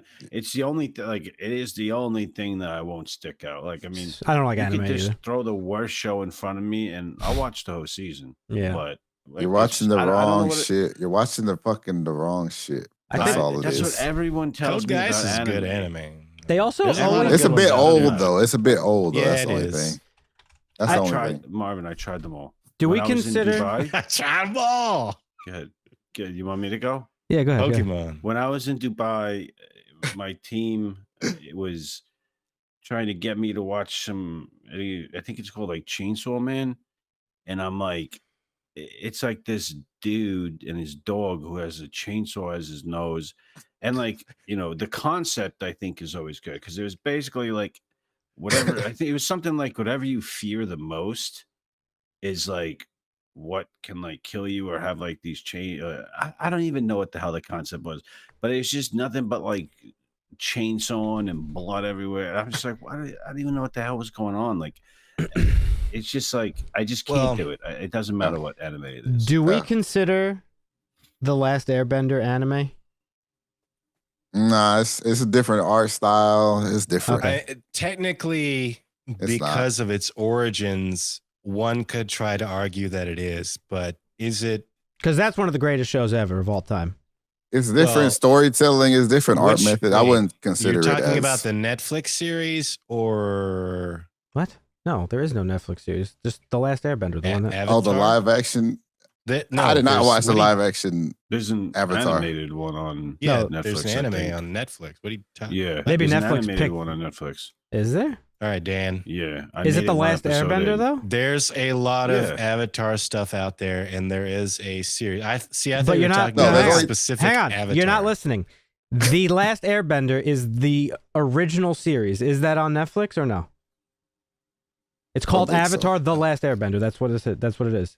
Any other Avatar is not that particular one. That's the one. It I'm might talking be. about. Right. It might be on Netflix. So if it's on Yeah, Netflix, no, it's yeah. and you only made it one episode of that. Yes. It's just listen to me. Just allow me to explain. Go ahead. Just mute your damn mic. No, I don't like anime Right. either. You don't have to explain to me. Explain to these two. All right. Okay. All right. Well, I'll explain it. So no matter how much I try, I've been recommended a million of them. Me too. No, you watch it. It's always the same thing. You're watching the wrong ones. Yep. You're not watching this one. You got to watch this one, and it's just there's something with me that just can't that just can't stick with it. Yep. Yeah, I okay, get it. so And I got there's- nothing against people that watch anime. All my closest friends, most of them watch anime. They all love it. They're like, "Yo, you gotta watch this. You gotta watch this." It's just I can't get into them. I don't know what it is. Mhm. Not for everybody. I also don't. I can't imagine someone that didn't watch anime when they were younger, like Toonami type of, and like when Naruto and shit was coming on Toonami. Like I started watching anime early, so Yep. One of the I friends feel like getting into it as you're older would be kind of hard to do. one of my best friends growing up was big into it. It's the reason I watched the only ones I've watched growing up, and I didn't really just I didn't watch them. I've seen them, and it was Akira and Cowboy Bebop, and Mhm. maybe like one other. Right. Would you consider the Boondocks anime? No, right? No, I don't think so. Okay, so I've watched like those two, and you know, again, The Last Airbender, but. If the manga or the anime itself originated from Japan, I would consider it anime. If it's Yeah. brought to American and Americanized, you can argue whether it is or isn't, which is Right. what you're saying, because we had Avatar: The Last Airbender on Nickelodeon back in 2005, but I think that's what I was Yep. talking about on. Yeah, That's the origin. it might be And then because The Legend of Korra. Yeah, Legends of Korra was good though too. It might be because like Marvin just said, I'm older now, but like I don't understand like the whole anime like thing. Like I don't get the ooh woo shit and like the fucking like dudes being like attracted to anime girls and the titles. Like I'm looking at some like I'd Google because they always have ridiculous titles. So Oh yeah, they're here's crazy. Yeah. here's some funny ones. If I don't successfully pick up 420 girls, I'm going to die in a lot of different ways. That's the title of this anime. Yeah, that's a specific type of anime. I forgot what it's called. It's like Yeah. Slice of Life or something. I think is what it's called. So. We've got one here. There's some weird. They got a niche for everyone out there. I, my, me, strawberry eggs. Like what? What are we Yeah, talking no. about here? Yeah. Yeah. Look, I'm hooked off the title. I gotta start watching. Listen. I got one for you, Owen. Just give it a shot. No, Just give it one shot. You might, if you've already seen it, that's fine. It's an older one, but it's good. It's called Case Closed. It's about a detective. It's a detective. You're gonna make me watch. No, I'm not going to. It's a It's detective? totally. That's who it is, huh? He's a detective. That's who it He's is. a detective. What is he Yes. detecting? He's detecting, dude. Murders, all Like kinds of crime shit. and stuff, Yeah. or- Yeah. The only weird thing is he was like turned into a child, but you know it's Yeah. pretty Yeah, good. that's what it is. There's the always catch. Something. Yeah, Yeah. There's always something with these animals. It's not just He's a He's a detective, but he's got baseball bats for legs. Like what the fuck? that's it's not like just Bosch where He got where he's a death noted. detective, Yeah. he's detecting Right. murders and things. He's gonna Oh, have man. a Hey. chainsaw that flies out of his pants and just starts Yeah, yeah. slicing people. Right. A freaking sword that launches out of his ear. Like Yeah. there's always something. Real quick, Yep. speaking of detecting, Marvin, did you finish God. Luther yet or what? I am on the final season of Luther. It's really good. Yeah. Such a fucking good show. Don't Getting like close. how I'm just gonna go ahead and spoil it. If you haven't watched it, Wait, sucks for and you. have you watched Luther? Yeah. Oh, okay. okay. Go ahead. Because I was going to yell at you. The killing off of Alice Morgan. Yeah. Terrible. You don't terrible, like that, terrible, huh? terrible. Don't like that at all. They were just about to get together. We were going to see them travel the world. Yep. Nope. Unfortunate. I don't know if there's something that Idris Elba is in that I haven't watched. Okay. Right. For Okay, real. wait. He's just- Have you he's way seen too his good. He's newest way movie? Too good. Okay, so maybe there's something that I haven't watched. I haven't The one seen that. where What's it like called? he goes to Africa on a Beast. safari and he has to fight Oh. a lion with his bare hands. It's called I Beast. heard of it. Yeah, Beast. Yeah, No, I haven't. Beast. Man, you know what? That's what I'm watching. I I'm not watching tried to detective watch about a half hour of baseball, that. like, It's just freaking too anime. cheesy. Yeah. Really? No. If he's in it, I'll watch it. Simple as that. Give it a whirl. There's very few actors that are like that. For me, he's one of them. Probably like Denzel. If he's in something, Mhm. I'm probably going to Did you know enjoy it. the just 'cause he's in Luther it. movie's coming out? That's No. why Marvin started watching it. Dusty reported on it a couple weeks ago. Marvin, real quick, Uh-huh. while it's fresh in your head, can you remind me how Alice died? Because I forgot. Well, so far, what it seems like is she got into a car accident and Okay, then got she it. stumbled and drowned. Got it. I remember. Okay. What else you got for us, Dusty? What else? What's on the news? Well, speaking of animation, we're going away from it. okay. How to God. Train Your Dragons writer-director Dean DeBlois is set to write and direct a live-action adaptation of the classic animated DreamWorks film for Universal. Now, I don't know if you guys fans? I haven't seen any of them actually. Of what? Really? How to DreamWorks? Train Your Dragon? Oh no, I haven't Yeah. seen those. No, I Owen? haven't seen it. Oh my No, I God. think maybe Oh Taryn my has, but I God. haven't. Heartfelt good cartoons from DreamWorks. How to Train Your Dragon. I think there was 3 of them. No word on whether or not this is going to be a reboot of the first one or a continuation of the third, but they are making a live action version. So That's we're going surprising. to get to see a dragon movie pretty soon. Yay. got So, that to look I forward do to. love DreamWorks, and I guess a little sidebar: Puss in Boots apparently just had a sequel come out, Oh. Yeah. It and did. I Did might have well. to check that out because I'm a big fan of Shrek. Did Puss in well. Boots. We need a donkey. I I, just We need a uh, got donkey back. movie. That's what Eddie Murphy was saying, actually. He's ready to bring back the donkey. He's kind of Hell yeah. the donkey should get a Puss in Boots. That is a nice boulder. What were you gonna say, Owen? You just got back from what? Well, I mean, the other night when you asked me what I was doing when I was in Canada, and I told you I went to the movies, I told you what we saw. It was called Plane. Mm-hmm. Yeah. And I mean, I know you again instantly. You're like, oh my god, this is shit. Like, and I don't even know. I don't know what the ratings are. Let me see. Look it up. But Plane 2023. Gerard Butler. 6.9. 6.9. Surprising for a There you Gerard go. Butler You movie, can watch but it. can't be There you accurate. go. There's no way. you literally said that you're like Gerard Butler. Can't be accurate. LMFAO. I'm not watching this shit. Because blah, look at blah. the movies he I does, just want- dude. I don't care. I don't Okay. care. well, the I Russell like Crowe. his movies. I Yeah. like his movies. That's He fine. makes good 300. movies. Yeah, 300, bro. Well, Number I one. don't think there's any chance they're making another what was the one where he was the fighter? Jesus Christ, in the ring. He was, oh my God. Phantom of the Opera.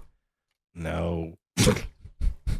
Never old back Greek down. fighters. What the fuck? What are the old Greek fighters called? They put them in the Coliseum and made them fight. Like a gladiator. Gladiator. Thank you. Gladiator. Gladiator. Russell Jesus. Crowe. Oh, that was Russell Crowe. You're This, right. God this damn guy it. is lost in the Everyone- sauce. No, he's not lost in the sauce. I'll tell you why. When in Korea, Yeah. right? I made when I was in Korea, I was there for 6 months. I Mhm. made my team watch Greenland, Yeah. which Mhm. is another Gerard Butler movie, which they all hated, but I enjoyed. But I don't care because I enjoyed it. 6.4. But Go. yeah, exactly. Did it? Was it that high? I'm surprised because Yeah. everyone that watched it with me hated it. I Oh, loved God. it because it's like a post-apocalyptic, Sure. apocalyptic kind of stuff, and Yep. I'm not gonna find a movie that I dislike that's in that genre. That's fair. However, half my team the whole time thought it was Russell Crowe Mm, in the movie. interesting. So we constantly. Well, I messaged my friend Kurt when I took a picture Shout when I out was to at Curtis. the movie. When I was at the movie theater, I said, I'm seeing the new Russell Crowe movie, and then I took a picture of the screen when Gerard Butler is on the screen because. So I do not hate that you made that mistake. Well, And also, I mean, I was thinking of a Russell Crowe movie because, like, when I started, I was talking about the movie Poker Face that I saw, so I had Russell Crowe on the brain. True. All right, Dan, But that one only got a 5.1 on IMDb, so not you know worth when we're Dan's. when we're playing Tarkov, Dan, and Luke always will talk about the something has fallen or whatever. I know. That's because of the Gerard Butler. I know. movies, I know. Come on, what do you think? I'm that fucking stupid? I've seen those movies. I mean, you could be that fucking stupid, but in fact, the first one. like, hey, you should watch this movie. This whatever has fallen, business fallen. No, I whatever. know. That's not when we play Tarkov. That's when we play Civ. No, it's when we play Tarkov too. I mean, we just always he brings it up on everything. Well, I've seen those movies. I'm a Gerard Butler guy. The first one's not bad. The second two, not so much, but They're all great.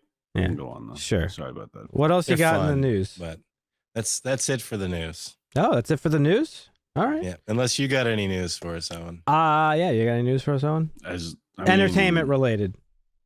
No, of course. I mean, as long as I'll just say it the day before. Yeah, I was looking forward to this game. Lost I thought cause. it was the new thing. It was All going to of a be the game of the sudden- decade. Yeah, could have been. It's going to be the game of. Maybe it still will. Who knows? M's going to be in the comments on this one. I'm M's done. in the comments already.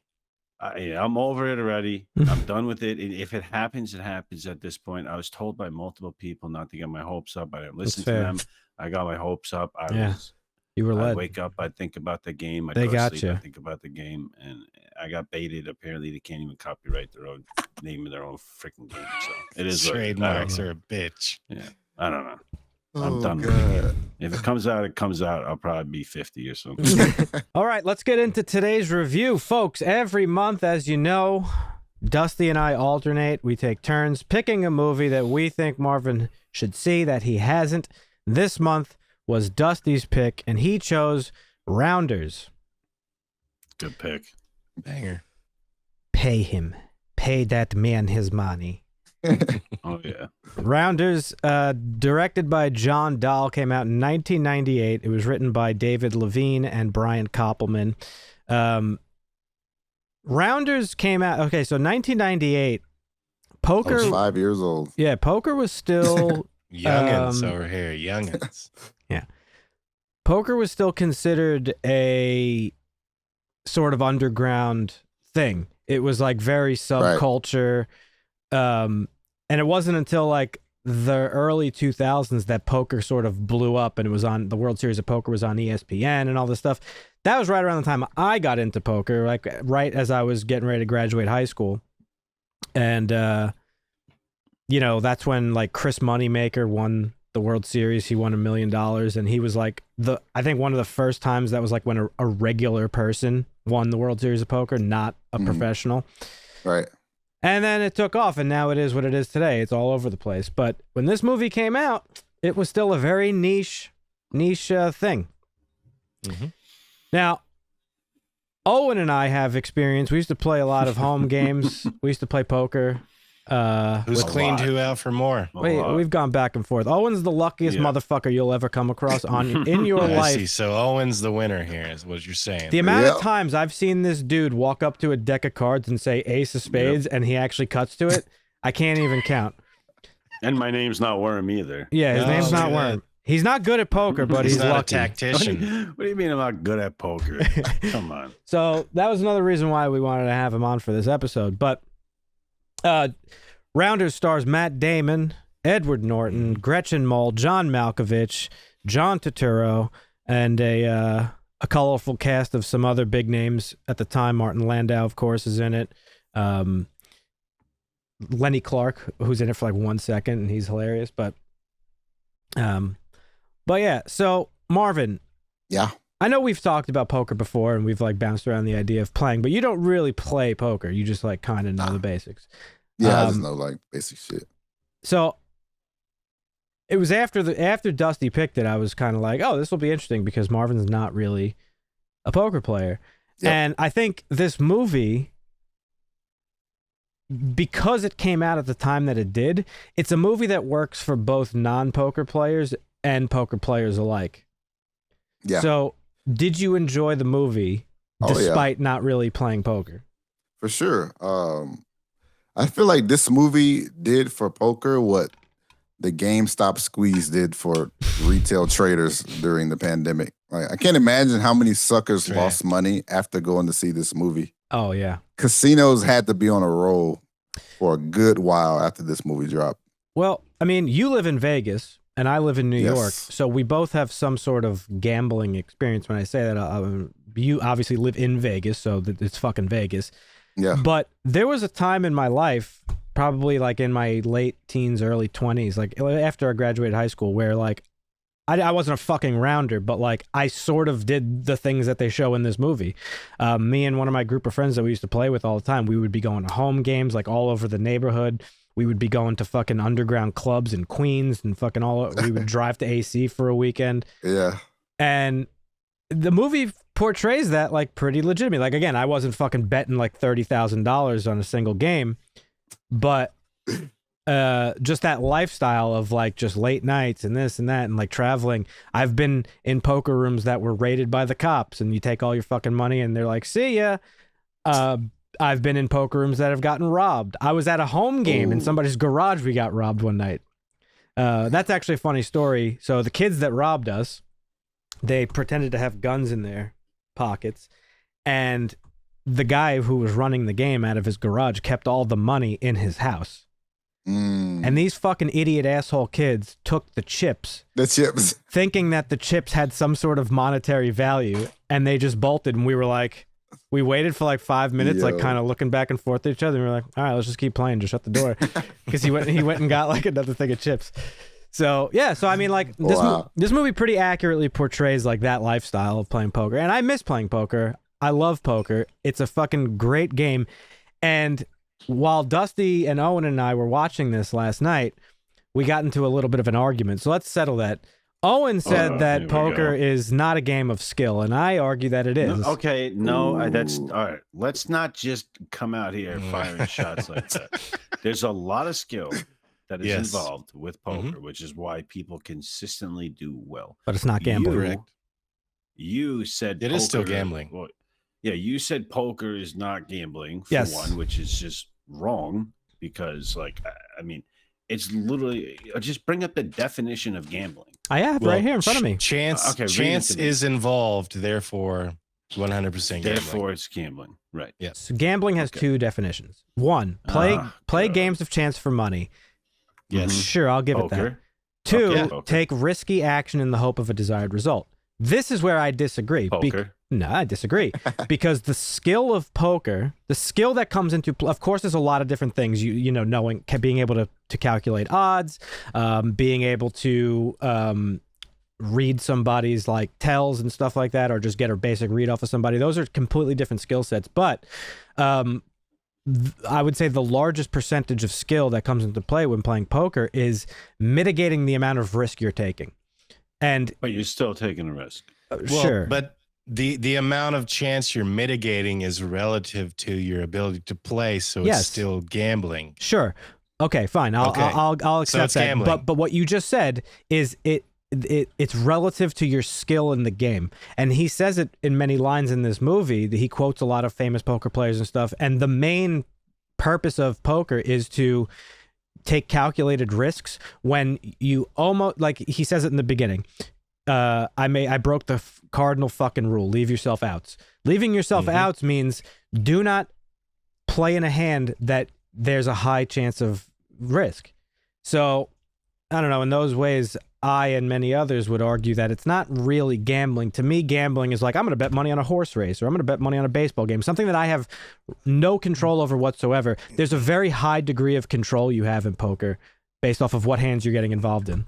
Yes and no, because even if you have, let's say you have pocket kings. Yeah. You have a high percentage chance of winning, but you're still gambling because you don't know if somebody does or doesn't have pocket aces. But there are ways of knowing. It's still that's what I'm trying to say. Well, either way, we're not here to argue whether or not poker's gambling. We're here to talk about rounders. Let's just agree to disagree. I'm with you on certain definitions, but you got to give me a little bit of a leeway too. Absolutely, I'll give you a little leeway. There's skill, but it's still gambling. You have to concede that. Yeah, I played poker in Fine. Vegas, poker in AC. We've played poker against each other our Oh whole yeah, lives. oh yeah.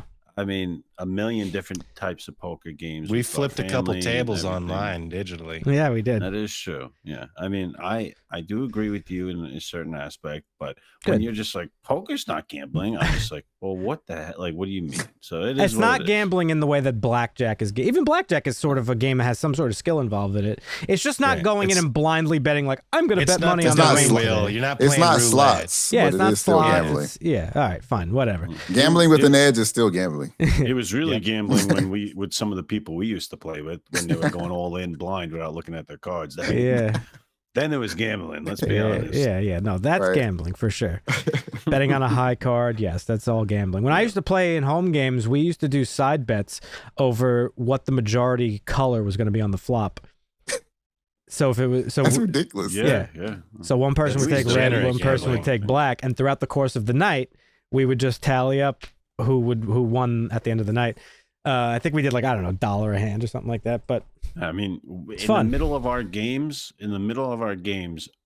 we would. I mean, I was terrible at it, but like me and like my cousin or whatever, we'd do like $10 high card right now, Yeah. and like we would just keep doing it and keep doing it and keep doing it. It was Yeah. the worst, but it was hilarious. no, it's fun. It's fun.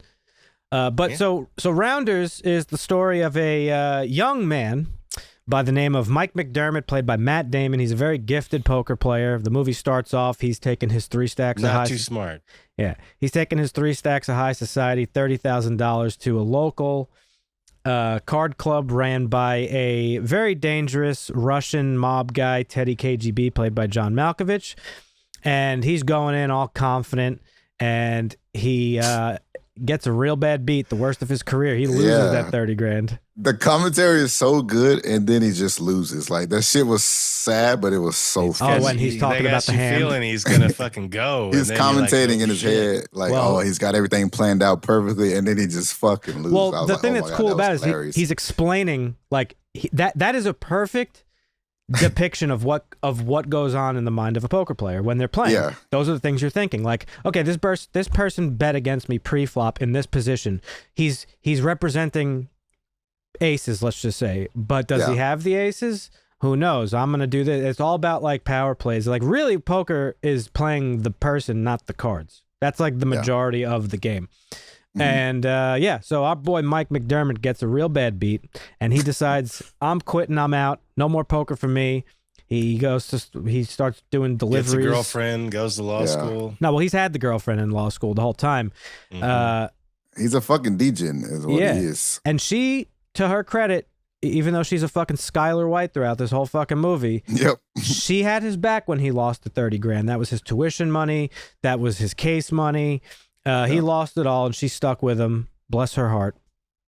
And his childhood friend Worm, played by Ed Norton, gets out of prison. He was in jail for selling fake credit cards, and they reconnect.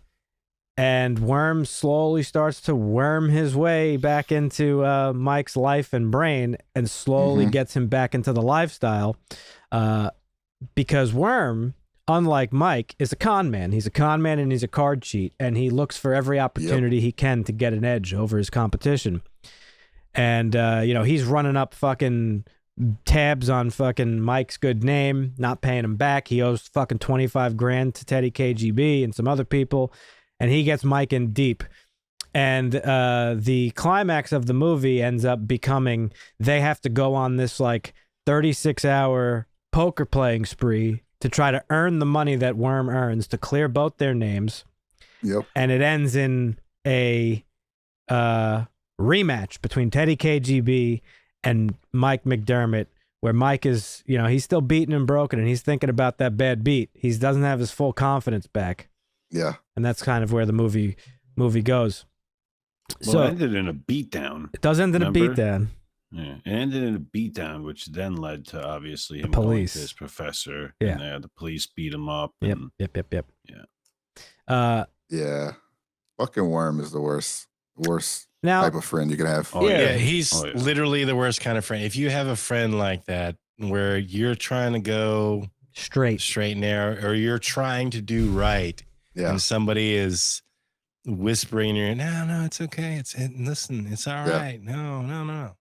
That's a bad friend.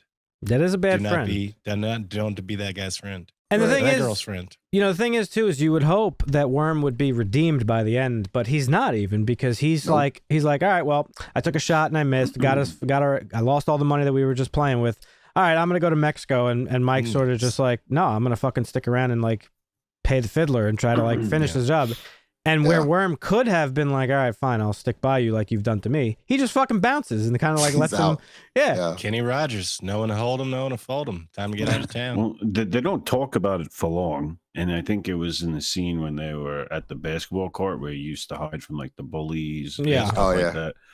But what they did talk about, and obviously I'm not justifying how much of a scumbag Worm is they talked about how shitty of a childhood he had. Yeah. True. Basically being bullied, being beat up by, I think, his father and all this other stuff, Yes. which basically led him to become, like, I mean, obviously growing up in that sort of environment led him to become who he is today. Yeah. So, I mean, that's like, I feel like maybe they could have like either brought it up more or explained more. It was just basically like shitty childhood, beat up, Yeah. bullied. Yeah, and you definitely feel terrible bad for parents. him because of what he went through. But then you also have to realize that at a certain point, you also have to take responsibility for your own actions. And Mhm. Yeah. even through the entire movie, Worm is always finding a way to blame somebody else Why it's for called the Worm. problems that he got them into. So, Yeah.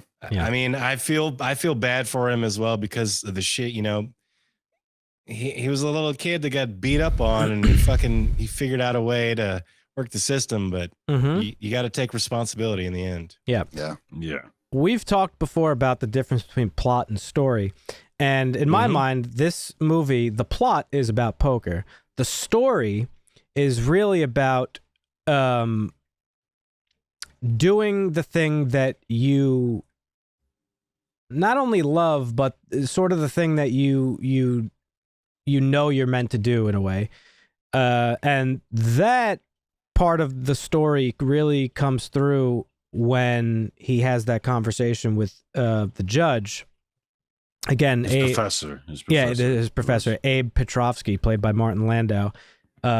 He tells him a story about growing up as a boy and how his parents, his Jewish parents, wanted him to join the yeshiva, which I think is how you become a, I don't know what the priest version. Rabbi. Rabbi, there you go, yeah. That's right. His parents wanted him to become a rabbi, and he really wanted to get into law, and his parents disowned him for it. But he's like, at the end of the day, you got to do what is in your heart and what you were meant to do. And for our boy Mike McDermott, he has a talent, and that talent is poker. And that's what the story is really about. Despite his girlfriend breaking up with him because she's a bitch, and some of the troubles he's got into because of it, and now his self-confidence being shot, like, this is the life that he's meant to lead because he's got that talent. I picked up on some of the same things. Yeah. Trust in yourself. Don't live a life you think you should be living. Live a life doing things you actually enjoy. Yeah. And don't trust motherfuckers named Worm. Yeah, that's true Well, I too. think you're That's a partially big right. True, yeah. I think we saw it first when he has the conversation with Kanish at the bathhouse, because he challenges Kanish. He's like, when he gets mad enough to say, you never had the stones to fucking make the big play. Yeah. And Kanish breaks it down like, I'm a fucking rounder. Look, I I'm a don't do grinder, this for bro. fun. I don't do this to be the big guy. I don't give a fuck about Johnny Chan and his $3 million. I got children. I got child support. I got alimony. I got fucking bills. Like, I'm out here fucking on the grind, doing the right thing. And I'm trying to show you that you can do that, but you're too blind to it. So I think that really is like, that's like the first conversation. And then you get to that second conversation with the judge where he's like, I always wanted to do this, but I did this. Like, it's almost two opposing ideas fighting with each other over what's the right path. Yeah. Right. Well, the difference Sorry, go ahead, Marvin.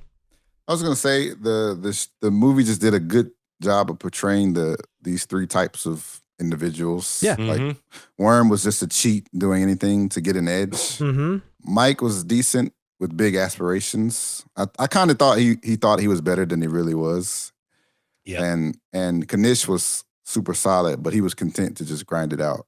Yep. I don't know if I agree with him thinking he was better than he was. I legitimately think, I mean, from what we see, he's like Yeah. an incredible player because he is like, you saw the scene when he goes into the judges He's game. a little delusional though. Well, Because he put all his, like you say, he put all his money on one hand. No good poker player would do that. Well, true, yes, but he again that is all summed up in the fact that he sat with Johnny Chan, who at the time, I mean, he still is one of the best poker players of all time.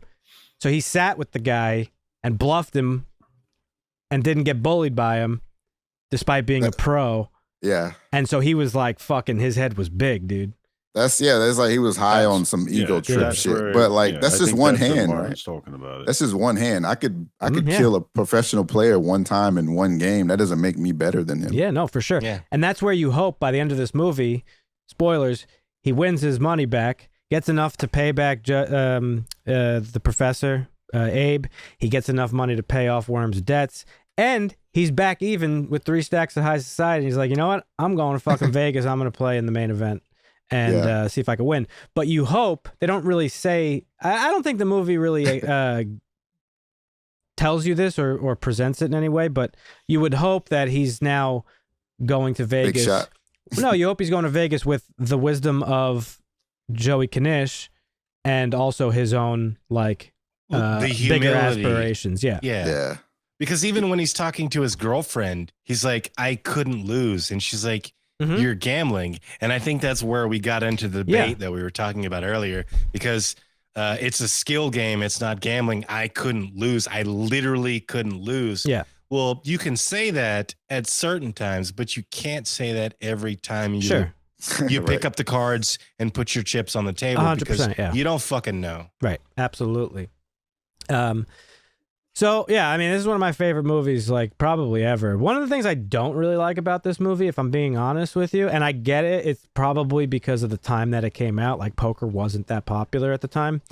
But I think this movie does a little bit too much in terms of like throwing out like sayings and terminology and things like that.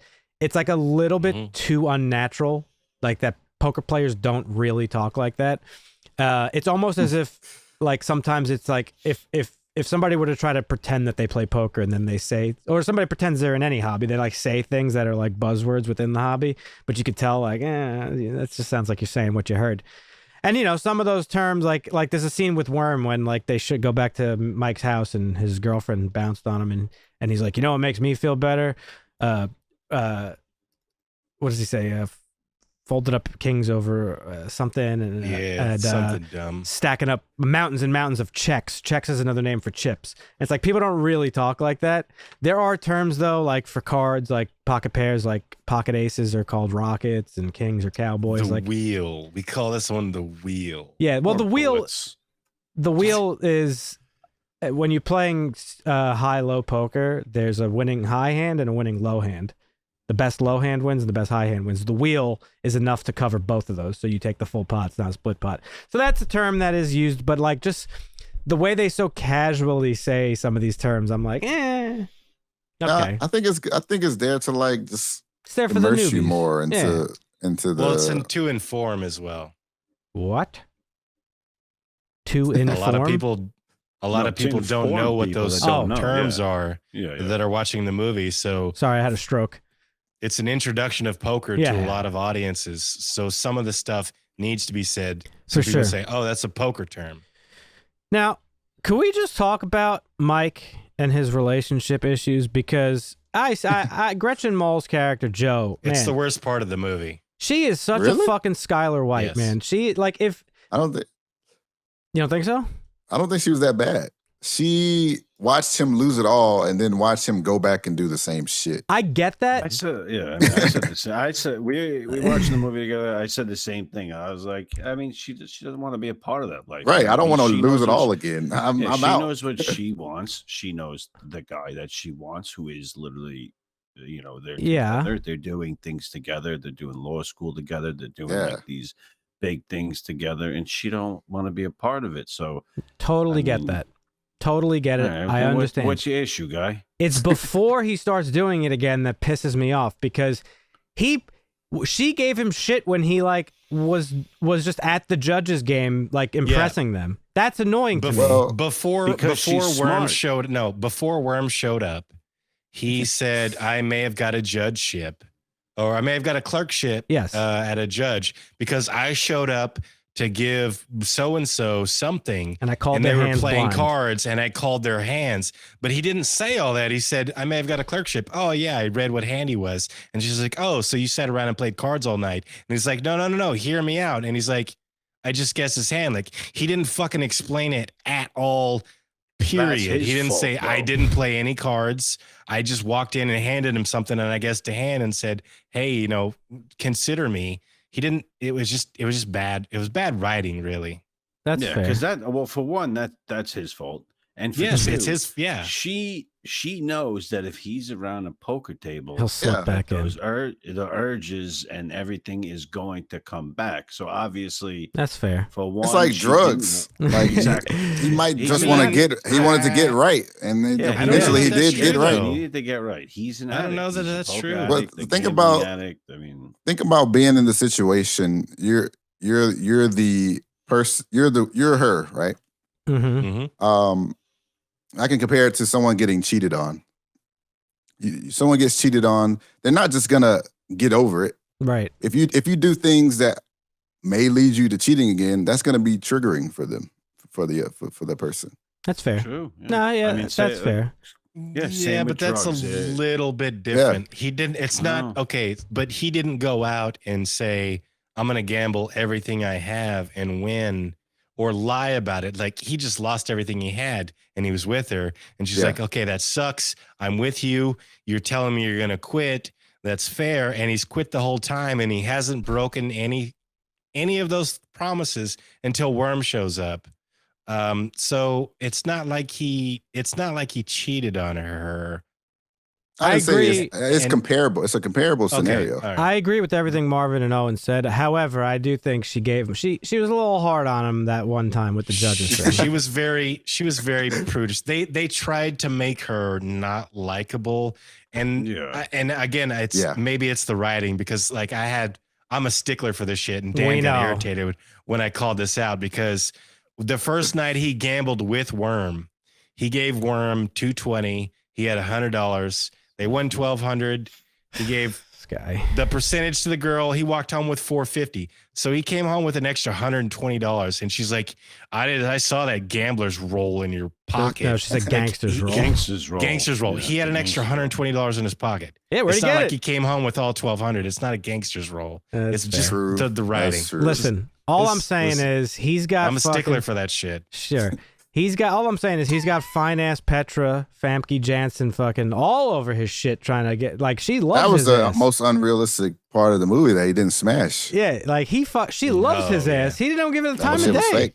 That was so fake. And she was cool. Well, that was no, so fake. no. That was so. I respect that. That's probably one of the better parts of the movie because he's loyal. What? Loyal Loyal To to who? what? She left his Loyal ass. to his girl. No, Well, that she doesn't left. matter. Nah. No, doesn't That's not matter. why. I think he did it. He was still. Wasn't it like a day or two later? or Yeah, something? he was still a little. It was a True. little fresh. He had other shit to Yeah, settle That's first. true. Yeah. And He yeah, had Loyal other to his things girl. to I worry respect about it. at that Yeah. time. but yeah. He shout still out to wanted her Petra. back. I love you, baby. Yes, shout out. I, She Can we is a talk- beautiful woman. I would date Can you. we talk about the amount of personality in this movie? I thought it was Yeah. insane. Well- I mean, Yeah. I went to New York, and let me just tell you, it was a soulless place. Although that was Manhattan, so it's a I little bit told you different. it would be. Yeah, and you know what? Worm is a typical New York scumbag. Like, Nah. he is. What do you mean no? What do you mean no? Well, no, I'm not all. Not everybody in New York is a scumbag. Okay, obviously not everyone in New York is a scumbag. Well, that's the Just thing most that people of them. think. People think New York is a shithole. It's not. I mean, Listen, you know, I mean, listen. it The depends movie- on You where got go one New for Yorker one. saying no, it's not, and you got another one I mean, saying it's just it is what it is. I mean, there's a lot of scumbags. Me and Dan grew up with plenty of them. Yeah, for sure. I could think of 20 worms Oh yeah. when in high school, you know. But then again, Damn. in other places, people can think of 20 worms. Too. Yeah. But, I True. mean, And they're True. wearing white Yes. hoods and shit, fucking setting fucking crosses on fire. We don't got none of that. We don't got none of that. No, we I don't. don't know how the fuck that is relevant. at I'm all. just saying, there's So- scumbags everywhere. That's all I'm saying. Yeah, that's of course there's scumbags Yeah. everywhere. But like when I watch the movie, growing up where I grew up, I look at Worm and I see, I see sure. the worms, you know. So Yeah. to me, it's just like, Well, this is just like your typical, stereotypical New York scumbag mhm. that is just like he's just gonna ruin your life. What? Hey man, I see the rent prices in New York. I'm like,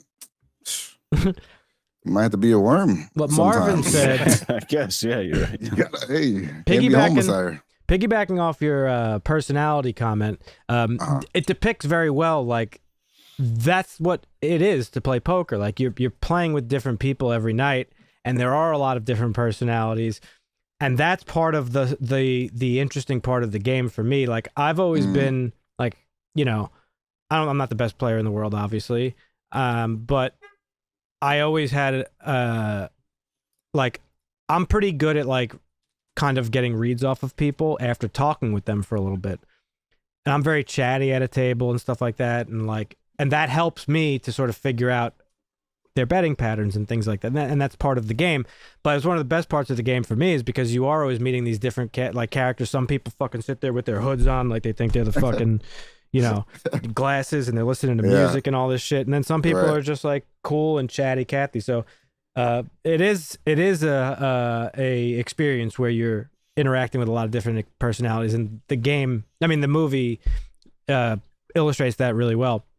And so real quick, talking about John Malkovich in this movie, because let's face it, if you play poker, this is one of the most quoted movies in the history of the world. You can't play a game of poker without somebody at least one time quoting Teddy KGB, whether it be pay that man his money, or Stick it in you. as Owen likes to quote. That was our big thing. Yeah. That was our big thing back then. Bro, when I used to beat, if I beat, Check. Yep, if I beat Dan or my cousin Kevin or Nick or anybody, like that's, oh my gosh, it would be so great. Yeah. It'd be like just sticking in you. And that's So- all we used to do, but I didn't drive anyone crazy. Playing with your money. Yeah. There's a really fun. In my club, I splash the pot whenever the fuck I please. There's a very not funny. There's an interview I saw recently with Matt Damon. Coincidentally, I'll put it in the video. I'll cut it in. And he's talking about when they were on the set of Rounders, that everybody was excited for John Malkovich to come, like, to shoot his scenes, because he's, fucking great actor. Legend. Yeah, and everybody was like, oh, John Malkovich is coming. John Malkovich is coming. And Matt Damon says one of the first scenes they shot is that scene. It was like them playing poker against each other. And he says, he's having like a normal conversation with John Malkovich. And when they started shooting, John Malkovich just gave the most ridiculous, cartoonish, like Russian accent humanly possible. And Matt Damon was like, I was just stunned, and like I think he could tell. And then he leaned into me and goes, I'm a terrible actor. Yeah. So it's just Remember kind of a funny story. But yeah, Teddy's definitely one of the most memorable parts of this movie. And I got to give it to my boy Kanish real quick. I love John Turturro. This my was boy. great. That's He my was boy fucking. right He was a there. fucking rock. He was Yeah. so solid. And dude. he's- That's my boy Kanish. If you're going to make a living playing poker, that's the way to do it. You grind it out, you take your wins, you go home, and that's that. You leave it at the table. You don't fucking get hung up on a bad beat and all that stuff. Yeah, I like how they showed how he was like they kind of showed it as if he was going to give Mike the money. Yeah. After Mike told him the story, but he was like, nah. Well, he's kind of I like can't. the mentor. Yeah. He's trying to do what's better for him. He knows that Yeah. if he gives it to him, that, you know. Yeah. Well, actually, at that No, I just point, like how they portrayed him. Like, Yeah. Kanish seemed like super invested in the So story and all that. interested in it, Mhm. And you thought he was gonna be like, okay, he's gonna give him the money. He's like, nah, I just can't do it. Yeah, Still, can't do it. It's a great story, great play, but I Yeah. still can't. I got can't that, help you. got that rent. Can't do it. Yeah. Shout out to the boy Joey Kanish. Well, He's the yeah. best one in that Yeah, movie. Kanish was great. Legend. So you enjoyed the movie, Marvin? And Yes. What was your favorite scenes? What were you guys' favorite Well, scenes? well, hang on, Dusty. What were you gonna say? I was gonna say you guys were talking about how Worm is like, or Owen was at least, how he's like a typical New York scumbag. But I was also gonna say shout out to Michael Rispoli as Grandma, Oh yeah, who Oh, my also plays a great scumbag. stereotypical New York scumbag. He Yeah. does, yeah, Like he does. with the wife beater, the stain on it while he's eating the ice Mhm. cream, like Beating on his that guy's dog. a Card table. scumbag, total scumbag. Yeah. Favorite scene?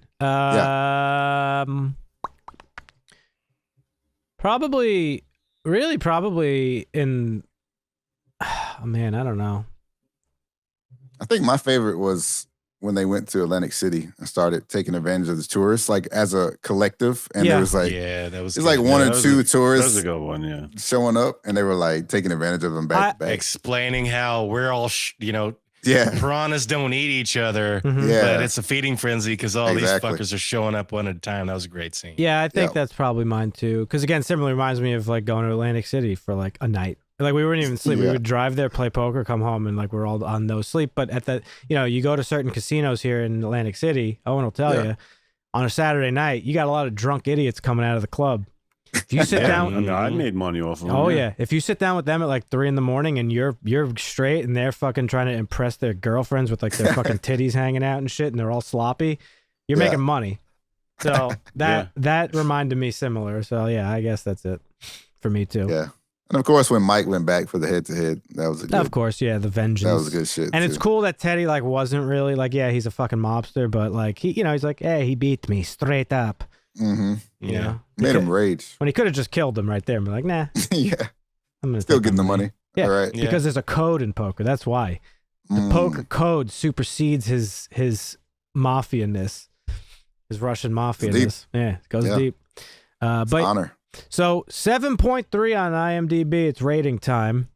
Uh-oh. I'm hitting it with a 7.5. That's mine, Marvin. 7.3, you said? Yeah, On yeah. yeah. I'll probably give this 7.5. I'm right there with you. I enjoyed it. The 2 hours flew by. It didn't feel like 2 hours at all. Yeah. I didn't even know it was 2 hours. Yeah. I mean, Yeah, I've 2 seen the hours movie long, yeah. so many times, but yeah.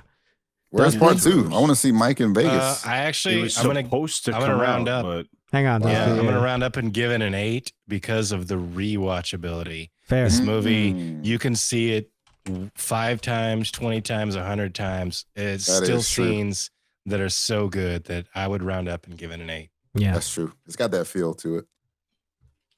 Owen? yeah. Well, before Coded said 8, I was going to give it an 8 as well because obviously I've seen it a bunch of times. I played Mhm. a lot of poker. Give it whatever you There's a lot feel. of- well, no, I mean that's what I feel. 8? I feel that it's an 8. Solid 8? Because It it's is. some- yeah, 8.2. Right? No, we don't do we No. don't do the points. It's either Yeah, 8. points, I okay. tried to do Abs. I tried to do holes. it's 0.5 or 8.5. There you 0.0. go. Yeah. 8.5. There All you go. right. Fair enough. Big, 8.5. big. Look at him go. I Huge. like I mean, it. it's Give one it of a my favorite boost. movies. That's Yeah, good. I I love bump. that movie. I like I it. thought the think. music was good too. Music is very Yeah. good. That like The jazzy. sax shit. It's got like a noir feel to it. Yeah. Mhm, I like yeah. that a lot. And you It, know, it reminded me a lot of Kiss Kiss Bang Bang, Yes. the music in that. and I guess you can kind of consider this like, I don't know, maybe there's like there's some noir elements to it. It has got like The- crime, the, and genre, commentary- the The commentary, commentary definitely. Yeah. I thought everything was done wonderfully except for the relationship. It felt a little bit too grating for me. That's They fair. could have written it a little bit better. But other than that, like I would have scored it higher. I would have given it an 8.5, just like Owen did. But that relationship just kind of it's a That's little fair. grating and a little bit of a downturn. But other than that, yeah, definitely rewatch. We'll go watch it. High praise for Rounders. Definitely a Yes. great movie, whether you are or are not a poker player. You heard it here, folks. AKA Gambler. Yeah. So there you have it.